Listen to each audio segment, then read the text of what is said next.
কারো কোনো সমস্যা ছিল ওই পড়ার ব্যাপারে, ইনকাম ফ্রম স্যালারি? একটা প্র্যাকটিস ছিল 2। জি জি, এটা তো করতে পারছেন তাই না? হ্যাঁ, তারপর একটু ডিসকাস করে দিলে ক্লিয়ার হয়ে যেত আর কি। না, এটা তো যে অনেকে আবার করে আমার কাছে পাঠিয়ে দিয়েছে, মেইল করতে বলছিলাম কিন্তু মানে মেইল করে দিয়েছে। ভাইয়া সলিউশনটা একটা দিয়েন একটা, যারা না, এটা করছে তো যাদের তন্ময় প্রবলেমটা আপনাদের হয়েছে। করা উচিত, মানে করে মেইল করা উচিত। আমি চেষ্টা করছি, আমি তো ইয়া করতে পারি নাই। না, যেমন দুইজন করছে, দুইজন আমাকে করে দিয়েছে, তো ওনাদেরটা কিন্তু হয়েছে। একটা একটা এন্ট্রি করে ভুল হয়েছে, একটা জায়গায় এটা বলছিল। স্যার এখানে দিয়ে দিয়েন, আচ্ছা, তাহলে আমরা ইয়া করতে পারবো। হ্যাঁ, এই জন্য আগে ট্রাই করেন, যদি না পারেন এরপরে পরে দেখা যায়। হ্যাঁ, ট্রাই করেন, তাই করেছিলাম। ঠিক আছে। ওটা তো আরো ইজি ম্যাথ ছিল তন্ময়, মানে অনেক ইজি ম্যাথ ছিল, এটা কম্পারেটিভলি আরো ইজি ছিল। আমি বেসিকের দিয়ে আসি তো এই কারণেই। এই জন্য আগে পড়তে হবে, এরপরে আপনাকে করতে হবে, না পড়ে। আচ্ছা ভাইয়া, ভালো আছেন? আপনার গতকালকের যে ক্লাস হইছে, হ্যাঁ, মেহেদি বলেন। মেহেদি, জি ভাইয়া, গতকালকে যে ক্লাস হইছে এটার তো কোনো মেসেজ আমি পাইনি, বুঝছেন? না, আপনি যদি মেসেঞ্জার গ্রুপে অ্যাড করে নিন, আপনি আমাকে নক দিন, আমি মেসেঞ্জার গ্রুপে অ্যাড করে দিব। আচ্ছা ঠিক আছে, মিস হয় কারণ নাম্বার অফ স্টুডেন্ট তো অনেক আপনার। ঠিক আছে ভাই, ঠিক আছে। ভাইয়া কোনো এটা কি লাস্ট মেসেজে কি লাস্ট গ্রুপে কি মানে ক্যান্সেল করেছেন, নিউ গ্রুপ করেছেন? হ্যাঁ, নিউ গ্রুপ করছি, নতুন গ্রুপ ক্রিয়েট করা। আচ্ছা ঠিক আছে ভাই, ওকে। ওকে ভাইয়া, কিসের ক্লাস? মেসেঞ্জার গ্রুপের নাম কি ভাই? আমাকে নক দিতে হবে। আচ্ছা, আপনারা মিউট করে রাখেন কিন্তু, হ্যাঁ, মানে নক না দিলে আমাকে মেসেঞ্জারে নক দিন, আমি অ্যাড করে নিব। আপনাদের তো অনেকে করা আছে, অ্যাড করাই আছে ট্যাক্সেশন গ্রুপে, ম্যাক্সিমামই অ্যাড করা, দুই একজন ছাড়া। ভাইয়া গতকালকে কি ক্লাস ছিল ভাইয়া? গতকালকে না, গতকালকে তো অ্যাকাউন্টিং ছিল, গতকালকে কোনো ক্লাস হয়নি। ও আচ্ছা আচ্ছা, আমি স্টার্ট করি। আচ্ছা, আমরা দেখেন areas of income from interest on security, এটা নিয়ে আলোচনা করবো, তাই না? আমরা তো স্যালারি শেষ করছে। আচ্ছা, এটার জন্য আমাদেরকে কি কি পড়তে হবে? Section 22 interest on security, section 23 deduction from interest on security, section 51 deduction source from interest or profit on security, schedule part A para 24 এর প্যারা 40। এবার rule 10 particulars to be furnished on interest on security by a person other than government, এই ইস্যুগুলো আমাদেরকে পড়তে হবে। আচ্ছা, section 22 দেখেন interest on security. আচ্ছা, সেকশন 22 এ যে জিনিসটা বলছে এখানে দেখেন দুইটা প্যারা আছে, একটা হলো ইন্টারেস্ট রিসিভেবল, মানে দুইটা প্যারা বলছে যে আমি একটু বলি যে গভর্নমেন্টের কাছ থেকে যদি কোনো সিকিউরিটি পায় এবং এখান থেকে যদি কোনো ইন্টারেস্ট পায়, তাহলে এটা কোথায় আসবে? ইন্টারেস্ট অন সিকিউরিটিতে আসবে, তাই না?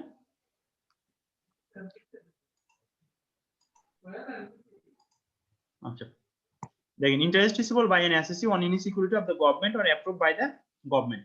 তার মানে গভর্নমেন্টের কাছ থেকে যদি কোনো ইন্টারেস্ট, মানে গভর্নমেন্ট যদি কোনো সিকিউরিটি ইস্যু করে এবং এখান থেকে যদি কোনো ইন্টারেস্ট পায়, তাহলে এটা কোথায় আসবে? Interest on security. বুঝা গেছে কিনা? আর ট্যাক্সের ভাষায় সিকিউরিটি বলতে কি বোঝায়? হ্যাঁ, ট্যাক্সের ভাষায় সিকিউরিটি বলতে means bonds, debentures, বন্ড বলতে ট্রেজারি বন্ড, ট্রেজারি ডিবেঞ্চার না, ট্যাক্সের ভাষায় সিকিউরিটি বলতে বন্ড, ডিবেঞ্চার, এগুলোকে কি বলে? সিকিউরিটি বলে।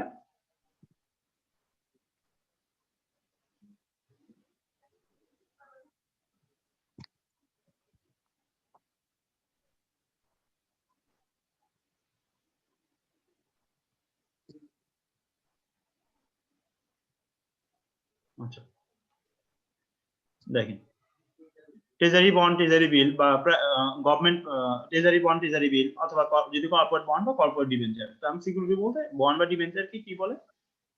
সিকিউরিটি বলে।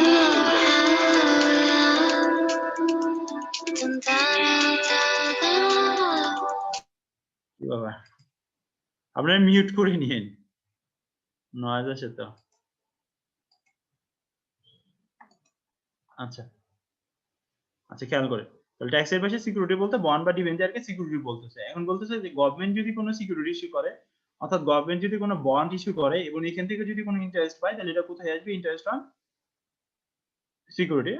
আর এটা বলছে যে লোকাল অথরিটি আর কোম্পানি যদি কোনো সিকিউরিটি ইস্যু করে, মানে লোকাল অথরিটি বা কোম্পানি যদি কোনো বন্ড ইস্যু করে এবং এখান থেকে যদি কোনো ইন্টারেস্ট পায় তাহলে এটা কোথায় আসবে?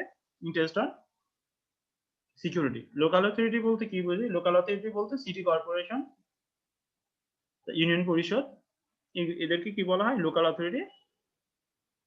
পৌরসভা, সিটি কর্পোরেশন, পৌরসভা, ইউনিয়ন পরিষদ, এদেরকে কি বলা হয়? লোকাল অথরিটি বলা হয়। আচ্ছা, সেকশন 22 কি ক্লিয়ার কিনা? সেকশন 22 দেখেন, তার মানে আবার নিচেও আমি ক্লিয়ারলি লিখছি, section 22 deals with interest on security issued by government, local authority আর কোম্পানি। তার মানে আমি যদি সহজভাবে বলি যে গভর্নমেন্টের দ্বারা যদি কোনো সিকিউরিটি ইস্যু করা হয় এবং এখান থেকে যদি কোনো ইন্টারেস্ট পায় তাহলে এটা কোথায় আসবে? Interest on security. Local authority দ্বারা যদি কোনো সিকিউরিটি ইস্যু করা হয় এবং এখান থেকে যদি কোনো ইন্টারেস্ট পায় তাহলে এটা কোথায় আসবে? Interest on security. আর লোকাল অথরিটির মধ্যে কি আছে? মিউনিসিপাল, সিটি কর্পোরেশন, পৌরসভা, ইউনিয়ন পরিষদ, এদেরকে বলা হয় লোকাল অথরিটি। কোম্পানি যদি কোনো সিকিউরিটি ইস্যু করে এবং এখান থেকে যদি কোনো ইন্টারেস্ট পায় তাহলে এটা কোথায় আসবে? Interest on security. ক্লিয়ার তো সেকশন 22, তাই না? আচ্ছা আচ্ছা, এক্সক্লুশনের মধ্যে কি বলছে দেখেন। ভাইয়া সেকশন 22 থেকেই তো শুরু হয়েছে তাই না? জি জি, সেকশন 22 থেকে শুরু হয়েছে। কে? ভাইয়া আমি শম্পা। হ্যাঁ জি জি, সম্পদ। আপনি একটু ডিলে করে জয়েন করলেন যে? ভাইয়া ঢুকছিলাম, পরে দেখলাম আপনি আবার 10 মিনিটের জন্য দিচ্ছেন, বের হয়ে গেছিলাম। ও আচ্ছা আচ্ছা, না আমি এই জন্য বলছি নাম্বার অফ স্টুডেন্ট কম কেন, এখন দেখি জয়েন হ্যাঁ করতে। ঠিক আছে ভাই। আচ্ছা, এক্সক্লুশনের মধ্যে বলছে কি দেখেন, এক্সক্লুশন মানে আমরা যে এখানে সিকিউরিটি গুলো বলছি না, এগুলো কিন্তু মানে গভর্নমেন্ট যদি এরকম হয় যে ফরেন গভর্নমেন্ট যদি কোনো সিকিউরিটি ইস্যু করে, অর্থাৎ ধরেন এক্সওয়াইজেড কোম্পানি একটা ফরেন বন্ড পারচেজ করছে, এখান থেকে যদি ইন্টারেস্ট পায় তাহলে এটা কোথায় যাবে? গভর্নমেন্ট বলতে মানে বাংলাদেশি গভর্নমেন্টকে বোঝাচ্ছে। যদি ফরেন গভর্নমেন্ট যদি কোনো সিকিউরিটি ইস্যু করে এবং এখান থেকে যদি ইন্টারেস্ট পায় তাহলে এটা বলছে ইনকাম ফ্রম আদার সোর্স হিসেবে শুরু করতে হবে। দেখেন এক্সক্লুশনের মধ্যে কি বলছে? All other securities that is security issued by a foreign government ETC are outside the ambit of this section, মানে এটা এরিয়ার বাইরে, and interest thereon would be charged under section 28 and 33। 28 কি নিয়ে আলোচনা করে? Income from business and profession. আর 33 কি নিয়ে আলোচনা করে? Income from other source. তার মানে ফরেন গভর্নমেন্ট যদি কোনো সিকিউরিটি ইস্যু করে এবং এখান থেকে যদি ইন্টারেস্ট পায় এটা কোথায় যাবে? ইনকামটা এদার বিজনেস আর প্রফেশন অথবা কি ইনকাম ফ্রম আদার সোর্স। আচ্ছা, এরপরে দেখেন লাইনটা লিখছে যে shares of a company can not be call securities. আচ্ছা, ট্যাক্সের ভাষায় শেয়ারটাকে বলা হয় ক্যাপিটাল অ্যাসেট। এটা কোথায় বলা আছে? দেখেন আমি কিন্তু লিখে দিছি, as per section 2 subsection 15 share is a capital asset. মানে সেকশন 2 সাবসেকশন 15 অনুযায়ী কি শেয়ারটা কি ক্যাপিটাল অ্যাসেট। আচ্ছা, dividend on shares would be dividends on shares. আচ্ছা, এই লাইনটা ডাবল আছে। Dividend on shares would taxable under the residuary head of section 33। মানে আমি যদি লিস্টেড কোম্পানি শেয়ার থেকে যদি কোনো যদি শেয়ার থেকে যদি কোনো ডিভিডেন্ড পাই তাহলে এই ইনকামটা আমরা কোথায় শো করব? ইনকাম ফ্রম আদার সোর্স, তাই না? ইনকাম সেকশন 32 তে ইনকাম ফ্রম আদার সোর্স নিয়ে আলোচনা করে, তাই না? বুঝা গেছে কিনা দেখেন। আচ্ছা, এরপরে বলতেছে হোয়েন পেয়েবল। হোয়েন পেয়েবল মানে সিকিউরিটি ইনকামের পরে আমি কখন ট্যাক্স পে করব? সিকিউরিটি ইনকামটা বলছে কি যে ক্যাশ বেসিস। হ্যাঁ, এটা সম্পর্কে হাইকোর্টে বিভিন্ন রায় আছে। আর আপনারা যদি শিলের বইটা যদি পড়েন বা যেহেতু লাইব্রেরিতে বই আছে, যে লাইব্রেরিতে বইটাও দেখতে পারেন, শিলের বইটা দেখতে পারেন, দেখবেন যে ওইখানে একটা রেফারেন্স দেওয়া আছে। মানে ইন্টারেস্ট অন সিকিউরিটি এখানে রিসিভেবল বলতে কি বুঝেন, এটার একটা রেফারেন্স দেওয়া আছে। যেমন আমরা সেকশনে কি পড়ে আসছি? Interest receivable by an SSC. মানে সেকশন 22 এ রিসিভেবল বলতে কি বোঝায়? আচ্ছা, এটা সম্পর্কে হাইকোর্টের একটা রায় আছে, দিল্লি হাইকোর্টে একটা রায় আছে এরকম যে ইন্টারেস্ট অন সিকিউরিটি রিসিভেবল বলতে অ্যাকচুয়াল রিসিভ বোঝায়। মানে হাইকোর্টের রেফারেন্সটা এইভাবে দেয়, মানে without actual receipt receivable has no meaning. কোন ক্ষেত্রে? In case of interest on security. তার মানে আমার যে ইনকামটা, এই ইনকামটা কি basis? Cash basis. Cash basis. Security ইনকামটা হলো কি ক্যাশ বেসিস। অন্য হেডের ইনকাম গুলো কিন্তু আমরা কি করি অ্যাক্রুয়াল বেসিসে শো করি। আপনি একটু খেয়াল করে দেখেন যদি আমার যদি বিজনেস এন্ড প্রফেশন হয় অনেক সময় মানে আচ্ছা বিজনেস এন্ড প্রফেশন হয় তাহলে আমরা যে রেভিনিউ গুলো শো করি মানে আমার যদি কোনো ধরনের সোল প্রপার্টিশিপ যদি সোল প্রপার্টিশিপ হয় তাহলে সোল প্রপার্টিশিপের বিজনেস ইনকামটা কি করতে হবে রিটার্নে শো করতে হবে না? আচ্ছা বা কোম্পানির ক্ষেত্রে তো বিজনেস ইনকাম কি করতে হবে তার রিটার্নে শো করতে হবে। এখন এই যে বিজনেস ইনকামের মধ্যে যে আমরা যে সেলস বা রেভিনিউটা শো করি এই রেভিনিউটা কোন বেসিসে শো করি? অ্যাক্রুয়াল বেসিস না? আমরা কিন্তু অ্যাক্রুয়াল বেসিসে শো করি তাই না? অ্যাক্রুয়াল বেসিসে শো করি। শুধুমাত্র ট্যাক্সে এই একটা ইনকামই বলছে যে এই ইনকামটা কি ক্যাশ বেসিস এবং এটার জন্য কিন্তু হাইকোর্টের রেফারেন্স আছে রায় আছে লালবাগ দেখবেন যে শিলের বইয়ের মধ্যে একটা রেফারেন্স কোড করা আছে। আচ্ছা আর একটা রেফারেন্স আছে আমাদের বাংলাদেশে মানে আমি যেহেতু ট্যাক্সের কাজ করছি তো রূপালী ব্যাংকের একটা রায় আছে হাইকোর্টের রায় 2013 এ রূপালী ব্যাংকের একটা রায় আছে হাইকোর্টের রায় এই রায় এই হাইকোর্টের রেফারেন্সটা আমার কাছে নাই এটা আপনারা দেখেন যদি কালেক্ট করতে পারেন কালেক্ট করতে পারেন রূপালী ব্যাংকে হ্যাঁ হাইকোর্টের একটা রায় আছে আর আমি দেখি যে ইনকাম ইন টাইম যদি কালেক্ট করতে পারি তাহলে আপনাদের সাথে আমি শেয়ার করব ওদের একটা রায় আছে মানে তো ওই হাইকোর্টের রেফারেন্সে বলা আছে যে ওদেরও ইন্টারেস্ট অন সিকিউরিটি ইনকাম ছিল এবং এই ইন্টারেস্টটা রায় আসছে যে ইনকামটা কি ক্যাশ বেসিস তার মানে যখন হাতে পাবে তখনই কি করবে কোম্পানি ট্যাক্স পে করবে।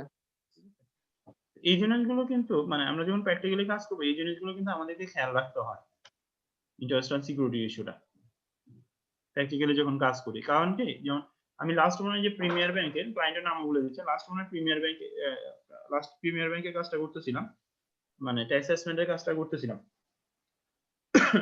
ওদের সিকিউরিটি ইনকামটা ডিসিটি কি করছে অ্যাক্রুয়াল বেসিসে কনসিডার করছে বুঝা গেছে ওদের সিকিউরিটি ইনকামটা কি করছে অ্যাক্রুয়াল বেসিসে কনসিডার করছে কেন কনসিডার করছে কারণ এটা আমি বলি অ্যাক্রুয়াল বেসিসে ইনকামটা বেশি শো করে এই জন্য কি করছে ডিসিটি অ্যাক্রুয়াল বেসিসটাকে কনসিডার করছে এবং ডিসিটি বলতেছে না এই ইনকামটা কি হবে অ্যাক্রুয়াল বেসিস হবে হ্যাঁ ডিসিটি বলছে ইনকামটা অ্যাক্রুয়াল বেসিস হবে আমরা কিন্তু রেফারেন্স দিছি কোড দিছি হ্যাঁ মানে রেফারেন্সও বলছে যে এরকম হাইকোর্টের রায় আছে এই ধরনের রায় আছে প্লাস মানে হাইকোর্টের রায়টা বলা হয়েছে ঠিক আছে এরপরে উনি কি করছে অ্যাক্রুয়াল বেসিস কারণ তাকে তো একটা ডিসিটি কে কি করা আছে একটা পাওয়ার দেওয়া আছে না দেয়া একটা তাকে কিন্তু একটা মানে পাওয়ার দেওয়া আছে ঠিক আছে এখন ডিসিটি যদি কোনো কারণে অ্যাসমেন্ট খারাপ করে তাহলে আপনি কি করতে পারেন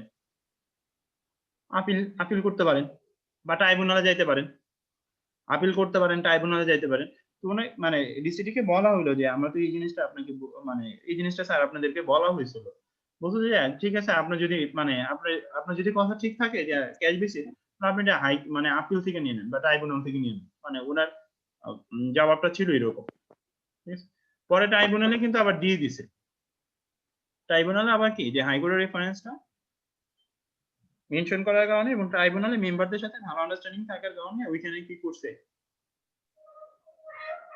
দিয়ে দিছে হ্যাঁ মানে তার মানে ক্যাশ বেসিসটাই কি করছে কাউন্ট করছে তাই না ক্যাশ বেসিসটাই কি করছে কাউন্ট করছে বুঝতে পারছেন ইস্যুটা রিফাত ক্লিয়ার এটা ইস্যুটা রিফাত ইব্রাহিম বুঝতে পারছেন জি জি মানে ঠিক আছে তার মানে এটা আমরা লিখে রাখতে পারি ম্যাথ পার্সপেক্টিভে কি যে সিকিউরিটি ইনকামটা কি ক্যাশ বেসিস যখন আমি হাতে টাকা পাবো তখনই আমি কি করব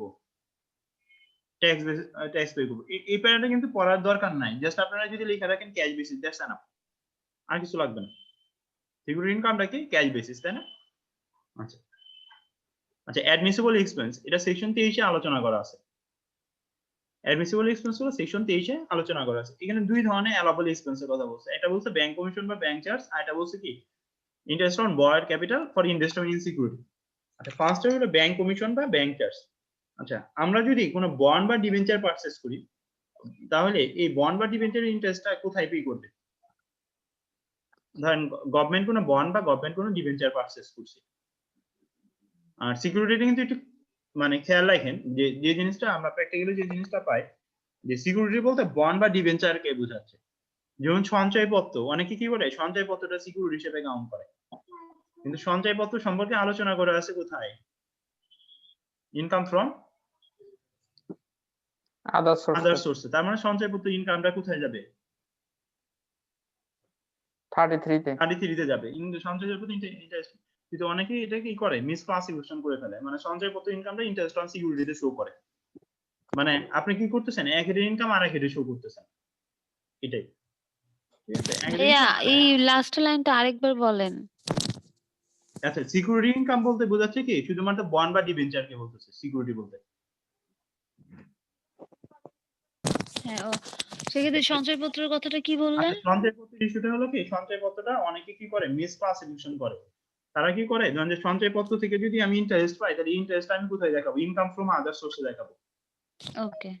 আচ্ছা, কিন্তু দেখা যায় কি যে অনেকে কি করে সঞ্চয়পত্রটাকে সিকিউরিটি হিসাবে কনসিডার করে, হুম এই জন্য হুম ইন্টারেস্ট অন সিকিউরিটি হিসাবে শো করে। তার মানে এখানে কি হচ্ছে যে এক হেডের ইনকাম আমি কি করতেছি না, আর এক হেডে শো করতেছি না। রাইট। হ্যাঁ, এটাই মানে জাস্ট ক্লাসিফিকেশনটা ভুল করতেছে আর কিছু না। আচ্ছা। ক্লাসিফিকেশনটা ভুল করতেছে, ঠিক আছে। আচ্ছা, অ্যালাউবল ডিডাকশনের ক্ষেত্রে বলছে কি যে আমরা যে ধরনের যদি কোনো বন্ড বা ডিবেঞ্চার পারচেজ করি না, যে এই বন্ড বা ডিবেঞ্চারের ইন্টারেস্টটা কি করে, ধরেন আমি গভর্নমেন্ট কোনো বন্ড পারচেজ করছি, গভর্নমেন্ট যখন আমাকে ইন্টারেস্ট পে করবে তখন সে কি করবে আমার ব্যাংক অ্যাকাউন্টে ইন্টারেস্টটা ট্রান্সফার করে দিবে। মানে এখন তো নিয়মই এরকম যে আপনি যদি লিস্টেড কোম্পানি শেয়ারও পারচেজ করেন তাহলে এই কোম্পানি ডিভিডেন্ডটা কোথায় দিবে? আমার ব্যাংক অ্যাকাউন্টে দিয়ে দিবে। কিন্তু ডিভিডেন্ড বিও অ্যাকাউন্টে দিবে, আর ক্যাশ হলে সেটা ব্যাংক অ্যাকাউন্টে ইএফটি এর মাধ্যমে ট্রান্সফার করে দিবে। জি জি জি, যদি এই হয় ক্যাশ হয় তাহলে ইএফটির মাধ্যমে ট্রান্সফার করে দিবে, তাই না? এটাই বলতেছি। তার মানে আমার ব্যাংক অ্যাকাউন্টেই তো ট্রান্সফার হচ্ছে, ঠিক না? আচ্ছা, এখন ব্যাংক দেখেন যে ব্যাংক আপনার এই ডিবেঞ্চার ইন্টারেস্টের জন্য ওরা একটা অ্যামাউন্ট কেটে রাখে, ব্যাংক কমিশন বা ব্যাংক চার্জ কেটে রাখে। ডিবেঞ্চার ইন্টারেস্টের জন্য ওরা কি করে একটা ব্যাংক কমিশন বা ব্যাংক চার্জ কেটে রাখে। আচ্ছা, দেখেন ব্যাংক কমিশন বা bank charge for collection of interest, এটা অ্যামাউন্টটা খুবই কম। আচ্ছা, if such interest is collected through bank and eventually bank charges the client for collecting interest, such amount can be deducted for computed taxable income with the following two exception. মানে security interest income কালেকশনের জন্য যদি bank যদি কোনো bank commission বা bank charge কেটে রাখে তাহলে এই ব্যাংক কমিশন বা ব্যাংক চার্জটা কি পাবে? অ্যালাউবল এক্সপেন্স হিসেবে পাবে। Allowable deduction. হ্যাঁ, অ্যালাউবল ডিডাক্ট, তবে দুইটা ক্ষেত্রে পাবেন না। একটা বলছে কি যে দেখবেন আমরা যখন ক্লাসিফিকেশন করবো দেখবেন যে নিচে একটা ক্লাসিফিকেশন আছে, দেখেন এখানে একটা ক্লাসিফিকেশন আছে, তাই না? টাইপস অফ সিকিউরিটি, এটা ক্লাসিফিকেশন আছে। দেখেন এখানে কি বলতেছে যে সিকিউরিটিকে দুই ভাগে ভাগ করতেছে, একটা গভর্নমেন্ট সিকিউরিটি, একটা কমার্শিয়াল সিকিউরিটি। এগুলো কিন্তু আন্ডারস্ট্যান্ডিং এর জন্য, তাই না? যে গভর্নমেন্ট সিকিউরিটি একটা কি কমার্শিয়াল সিকিউরিটি। গভর্নমেন্ট সিকিউরিটি দেখেন আবার দুই ভাগে ভাগ করছে, এটা ট্যাক্স ফ্রি গভর্নমেন্ট সিকিউরিটি, এটা less tax government security. Tax free government security মানে কি, যেটা সিকিউরিটি ইন্টারেস্ট ইনকামের পরে আমাকে কোনো ট্যাক্স দিতে হবে না। দিতে হবে না। এখন ব্যাংক যদি tax free government tax free সিকিউরিটির জন্য যদি কোনো ব্যাংক কমিশন বা ব্যাংক চার্জ কেটে রাখে তাহলে এই ব্যাংক কমিশন বা ব্যাংক চার্জটা কি পাবো না, আমি অ্যালাউবল ডিডাকশন হিসেবে পাবো না। ক্লিয়ার কিনা? ব্যাংক যদি এটার কিন্তু আবার লিস্ট 2 আছে যে কোন সিকিউরিটি ইন্টারেস্ট ইনকাম গুলো এক্সাম্পটেড, এটা একটা লিস্ট 2 আছে, দেখবেন যে কোথায় বলা আছে, এই 24 এর এতে বলা আছে, বুঝতে পারছেন? 24 এর এতে বলা আছে। আচ্ছা, তার মানে tax free security, tax free government security 0.1%। হ্যাঁ, ব্যাংক যদি ট্যাক্স ফ্রি সিকিউরিটি ইন্টারেস্ট কালেকশনের জন্য যদি কোনো ব্যাংক কমিশন বা ব্যাংক চার্জ কেটে রাখে তাহলে এই ব্যাংক কমিশন বা ব্যাংক চার্জটা আমি কি পাবো না, অ্যালাউবল ডিডাকশন হিসেবে পাবো না। আরেকটা বলছে যে সিকিউরিটি পারচেজ, মানে আমি যদি ব্যাংকের মাধ্যমে যদি কোনো সিকিউরিটি পারচেজ করি না থ্রু ব্যাংক, এবং ব্যাংকের মাধ্যমে যদি কোনো সিকিউরিটি পারচেজ করি এবং এই জন্য যদি ব্যাংক যদি কোনো ব্যাংক কমিশন বা ব্যাংক চার্জ কেটে রাখে তাহলে এই ব্যাংক কমিশন বা ব্যাংক চার্জটাও কি পাবো না, অ্যালাউবল এক্সপেন্স হিসেবে পাবো না। বুঝা গেছে কিনা?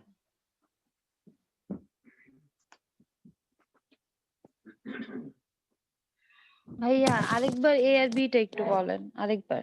আচ্ছা, এ আর বি ফার্স্টে বলছে কি যে ধরেন যদি কোনো কোম্পানি যদি বন্ড বা ডিবেঞ্চার পারচেজ করে তাহলে এই মানে এই বন্ড বা ডিবেঞ্চারের ইন্টারেস্টটা কি করবে, কোম্পানি ব্যাংক অ্যাকাউন্টে জমা হবে। আচ্ছা, তার মানে আপনার যে ব্যাংক যে এই বন্ড বা ডিবেঞ্চার ইন্টারেস্ট কালেক্ট করে, এই কালেকশনের জন্য কি করে ব্যাংক কি করে, এটা ব্যাংক কমিশন বা ব্যাংক চার্জ হ্যাঁ কেটে নেয়। কেটে নেয়। আচ্ছা, এই ব্যাংক কমিশন বা ব্যাংক চার্জটা দুইটা ক্ষেত্রে আপনি অ্যালাউবল ডিডাকশন হিসেবে পাবেন না। এটা বলছে ট্যাক্স ফ্রি সিকিউরিটির ক্ষেত্রে, যদি ব্যাংক যদি কোনো ব্যাংক কমিশন বা ব্যাংক চার্জ কেটে নেয়, তাহলে এই ট্যাক্স ফ্রি সিকিউরিটির ক্ষেত্রে আপনি কি পাবেন না, ব্যাংক কমিশন অ্যালাউবল ডিডাকশন হবে না। আর 2 নাম্বার বলছে যে সিকিউরিটি পারচেজ করার ক্ষেত্রে আমি যদি ব্যাংকের মাধ্যমে যদি কোনো সিকিউরিটি পারচেজ করি, আর এই ক্ষেত্রে যদি ব্যাংক যদি কোনো ব্যাংক কমিশন বা ব্যাংক চার্জ কেটে রাখে, এই ব্যাংক কমিশন ব্যাংক চার্জটাও কি পাবো না, অ্যালাউবল এক্সপেন্স হিসেবে পাবো না। পাবো না। ক্লিয়ার কি নেই পর্যন্ত? জি ভাইয়া। এটা কিন্তু আমরা ম্যাথ দেখবো, হ্যাঁ মানে আমরা ম্যাথ নিয়ে আলোচনা করবো এটা নিয়ে। আচ্ছা, ইন্টারেস্ট অন বরড capital for investment in security. আচ্ছা, দুই ধরনের অ্যালাউবল ডিডাকশন বলছে। আপনাদের কিন্তু ফার্স্ট পার্টে প্রিভিয়াস এরকম কোশ্চেন ছিল যে write down the allowable deduction under section 23, এবং এগুলো কিন্তু আপনার মানে আপনার নলেজটা জাজ করার জন্য কিন্তু ভালো কোশ্চেন। বুঝা গেছে কিনা, মানে অ্যাকচুয়ালি আপনি জানেন কিনা। আচ্ছা, সেকেন্ড ওয়ান বলছে ইন্টারেস্ট অন বরড capital for investment in security. আচ্ছা, আমি যদি লোন নিয়ে যদি কোনো সিকিউরিটি পারচেজ করি না, তাহলে সেক্ষেত্রে বলছে যে লোনিং ইন্টারেস্টটাও আমি কি পাবো, অ্যালাউবল ডিডাকশন হিসেবে পাবো। আমি যদি লোন নিয়ে যদি কোনো সিকিউরিটি পারচেজ করি, সেক্ষেত্রে লোনিং ইন্টারেস্টটাও আমি কি পাবো, অ্যালাউবল ডিডাকশন হিসেবে পাবো। তবে যদি ট্যাক্স ফ্রি সিকিউরিটি পারচেজ করি, তাহলে সেই ক্ষেত্রে লোন ইন্টারেস্টটা কি পাবো না, অ্যালাউবল ডিডাকশন হিসেবে পাবো না। ক্লিয়ার কিনা? কিন্তু এইখানে ট্যাক্স ফ্রি এর ইন্টারেস্টটা তো আমার ট্যাক্সেবল ইনকামে আসবেই না ক্যালকুলেশনে, তাহলে এই ক্ষেত্রে আমার এটার কথা কেন আসতেছে যেটা অ্যালাউবল আচ্ছা, না ব্যাংক ট্যাক্সটা?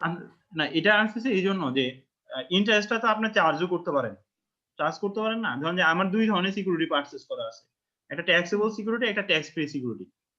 আচ্ছা, ঠিক আছে, দুই ধরনের তো সিকিউরিটি সেই ক্ষেত্রে পারচেজ। আমি শুধুমাত্র যেটা আমার ট্যাক্সেবল সেটার ইনকাম দিব, সেটার ইন্টারেস্টটা আমি ক্যালকুলেশনে আনবো ট্যাক্সেবল ইনকামে, তাই না? জি তো জি, সেটা ইন্টারেস্ট আনবো। তো জি। বাকিটা তো আমি আনতেছিই না, তো সেটার চার্জও তো আসার কথা না। যেটা আমি ট্যাক্স ফ্রি সেটা তো আমি মানে এখানে ট্যাক্সেবল ইনকাম ক্যালকুলেশন আনতেছিই না। না, এটা এটা কি ভুলে আপনি মানে অনেকে কিন্তু নিয়ে আসে, পুরোটাই নিয়ে আসে, আচ্ছা এই জন্য রেস্ট্রিকশন দিচ্ছে যে আমি প্রপোর্শনেট করে নিব। আমি যে কোশ্চেন করছেন দেখবেন যে এরকম একটা ম্যাথ আছে যে total bank commission bank charge কেটে রাখছে 4 ধরনের সিকিউরিটি ক্ষেত্রে। আচ্ছা আচ্ছা আচ্ছা ঠিক আছে? এর মধ্যে ওয়ান অফ দেম আছে ট্যাক্স ফ্রি আছে, আর বাকি তিনটা হলো ট্যাক্সেবল। ঠিক আছে, তার মানে ধরুন যে ব্যাংক 10,000 টাকা ব্যাংক কমিশন বা ব্যাংক চার্জ কেটে রাখছে, তার 10,000 টাকা কিন্তু পুরোটা কিন্তু আমি অ্যালাউবল ডিডাকশন হিসেবে পাবো না। আচ্ছা। তাহলে সেই ক্ষেত্রে হলো ট্যাক্স ফ্রির জন্য যতটুকু কেটে রাখছে ততটুকুর জন্য কিন্তু আমি পাবো না। হুম। এই জন্যই আপনি ঠিক ভাই এক্ষেত্রে যেটা কম্বাইন্ডলি দেওয়া থাকবে সেক্ষেত্রে আমি প্রপোর্শনেটলি করব। যে কম্বাইন্ডে যেটা দেয়া থাকবে সেই ক্ষেত্রে আমি প্রপোর্শনেটলি করব। জি ভাইয়া, থ্যাংক ইউ। তুমি আপু কেবল জয়েন করলেন নাকি অনেকক্ষণ আগে? হ্যালো, অনেকক্ষণ আগেই জয়েন করছি, আমি শুনতেছি, এখন কথা বললাম। আচ্ছা আচ্ছা, না আমি ভাবলাম যে আপনি জয়েন করছেন কিনা। না না, করছি, একদম শুরু থেকেই করছি। আচ্ছা, ইটস ওকে। আচ্ছা আচ্ছা আচ্ছা, আমরা কিন্তু আমি আপনাদেরকে কিন্তু একটা জিনিস গাইড করছিলাম যে আমি যখন কোনো হেডের ম্যাথ করব, ঠিক আছে, এর আগে আমরা কি পড়ে নিব, আমরা কিন্তু এরিয়াগুলো আগে ভালো করে পড়ে নিব। বুঝতে পারছেন, মানে এরিয়াগুলো আমি কিন্তু পড়ে নিব। জি স্যার, জি ভাই। যেমন যেমন ইনকাম ফ্রম স্যালারি যখন পড়াইছি তখন এই যে ইনকাম ফ্রম স্যালারি যে এরিয়াগুলো ছিল, যেমন সিকিউরিটি যখন করব বা যে কোনো একটা পার্টিকুলার হেড সম্পর্কে আমি একটা ভালো একটা আইডিয়া রাখতে যাচ্ছি, তাহলে এই এরিয়া সম্পর্কে কিন্তু আমার ভালো ধারণা থাকতে হবে। যেমন সেকশন 22 দেখেন আমরা অলরেডি ডান, সেকশন 22 কিন্তু পড়ে ফেলছি, তাই না? সেকশন 23 পড়ে ফেলছি। আচ্ছা, আচ্ছা, এরপর সেকশন অনেক কিছু মিস করছি আমি। হ্যাঁ, ইটস ওকে, সমস্যা নেই। এগুলো তো রেকর্ড থাকবে, আপনাদের গ্রুপগুলোতে শেয়ার করাও থাকবে। আচ্ছা ঠিক আছে। হ্যাঁ, গ্রুপে। আচ্ছা, deduction at source from interest on profit or security 6 schedule পার্টে। আচ্ছা, আমরা সেকশন 51 আর 6 শিডিউল দেখি। রুল 10 টা এখানে আলোচনা করা হয় না। রুল 10 টা খুব বেশি ইম্পর্টেন্ট না, এইজন্য নিয়ে আসা হয় না।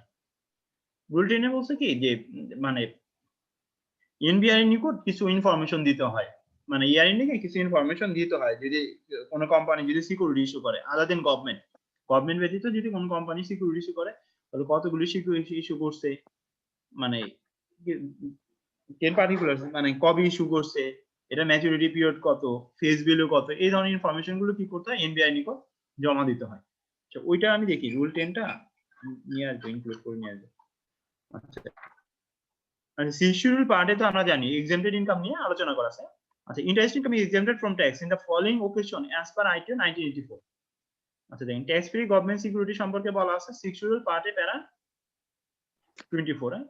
এরপরে দেখেন সিক্স শিডিউল পার্টে প্যারা 24 এর এতে বেশ কয়েকটা এক্সাম্পল দেয়া আছে যে এখান থেকে যদি আমি ইন্টারেস্ট পাই, ইন্টারেস্ট ইনকামটাও কি এক্সেম্পটেড। যেমন wage earner development bond, US dollar premium bond, US dollar investment bond, euro premium bond, euro investment bond, pound sterling premium bond, pound sterling investment bond, এগুলো থেকেও যদি কোনো ইন্টারেস্ট পাই না, তাহলে এই ইন্টারেস্ট ইনকামটাও কি এক্সেম্পটেড। আচ্ছা, ট্যাক্স ফ্রি গভর্নমেন্ট সিকিউরিটির মধ্যে কি ছিল? ট্রেজারি বন্ড বা ট্রেজারি বিল ছিল। মানে ট্রেজারি বন্ড বা ট্রেজারি বিল হলো কি, এদেরকে আবার ক্লাসিফাই করা হয়। কিছু কিছু ট্রেজারি বন্ড বা ট্রেজারি বিল হলো কি ফুললি ট্যাক্স ফ্রি, আর কিছু আছে লেস ট্যাক্স। বুঝা গেছে কিনা? ট্যাক্স ফ্রি গভর্নমেন্ট সিকিউরিটি যদি এক্সাম্পল দিতে চাই, তাহলে এগুলো কোনগুলো? ট্রেজারি বন্ড বা ট্রেজারি বিল মানে ছিল। আচ্ছা, ট্রেজারি বন্ড বা ট্রেজারি বিল দুই ধরনের, একটা হলো ট্যাক্স ফ্রি, একটা হলো কি লেস ট্যাক্স। বলছে এরপরেও দেখেন বেশ কিছু কি বলছে, এক্সাম্পল কিন্তু দিয়ে দিচ্ছে সিক্স শিডিউল পার্টে প্যারা 24 এর এতে কিন্তু বেশ কিছু এক্সাম্পল দেয়া আছে। আচ্ছা, এরপরে কি আছে? জিরো কুপন বন্ড, যেটা নিয়ে আলোচনা করার কথা হয় সিক্স শিডিউল পার্টে প্যারা 40। আচ্ছা, এক্সাম্পটেড ইনকাম গুলো আমরা দেখলাম যে এক্সাম্পটেড ইনকাম গুলো। আচ্ছা, এরপরে কি আছে আমরা যদি খেয়াল করি,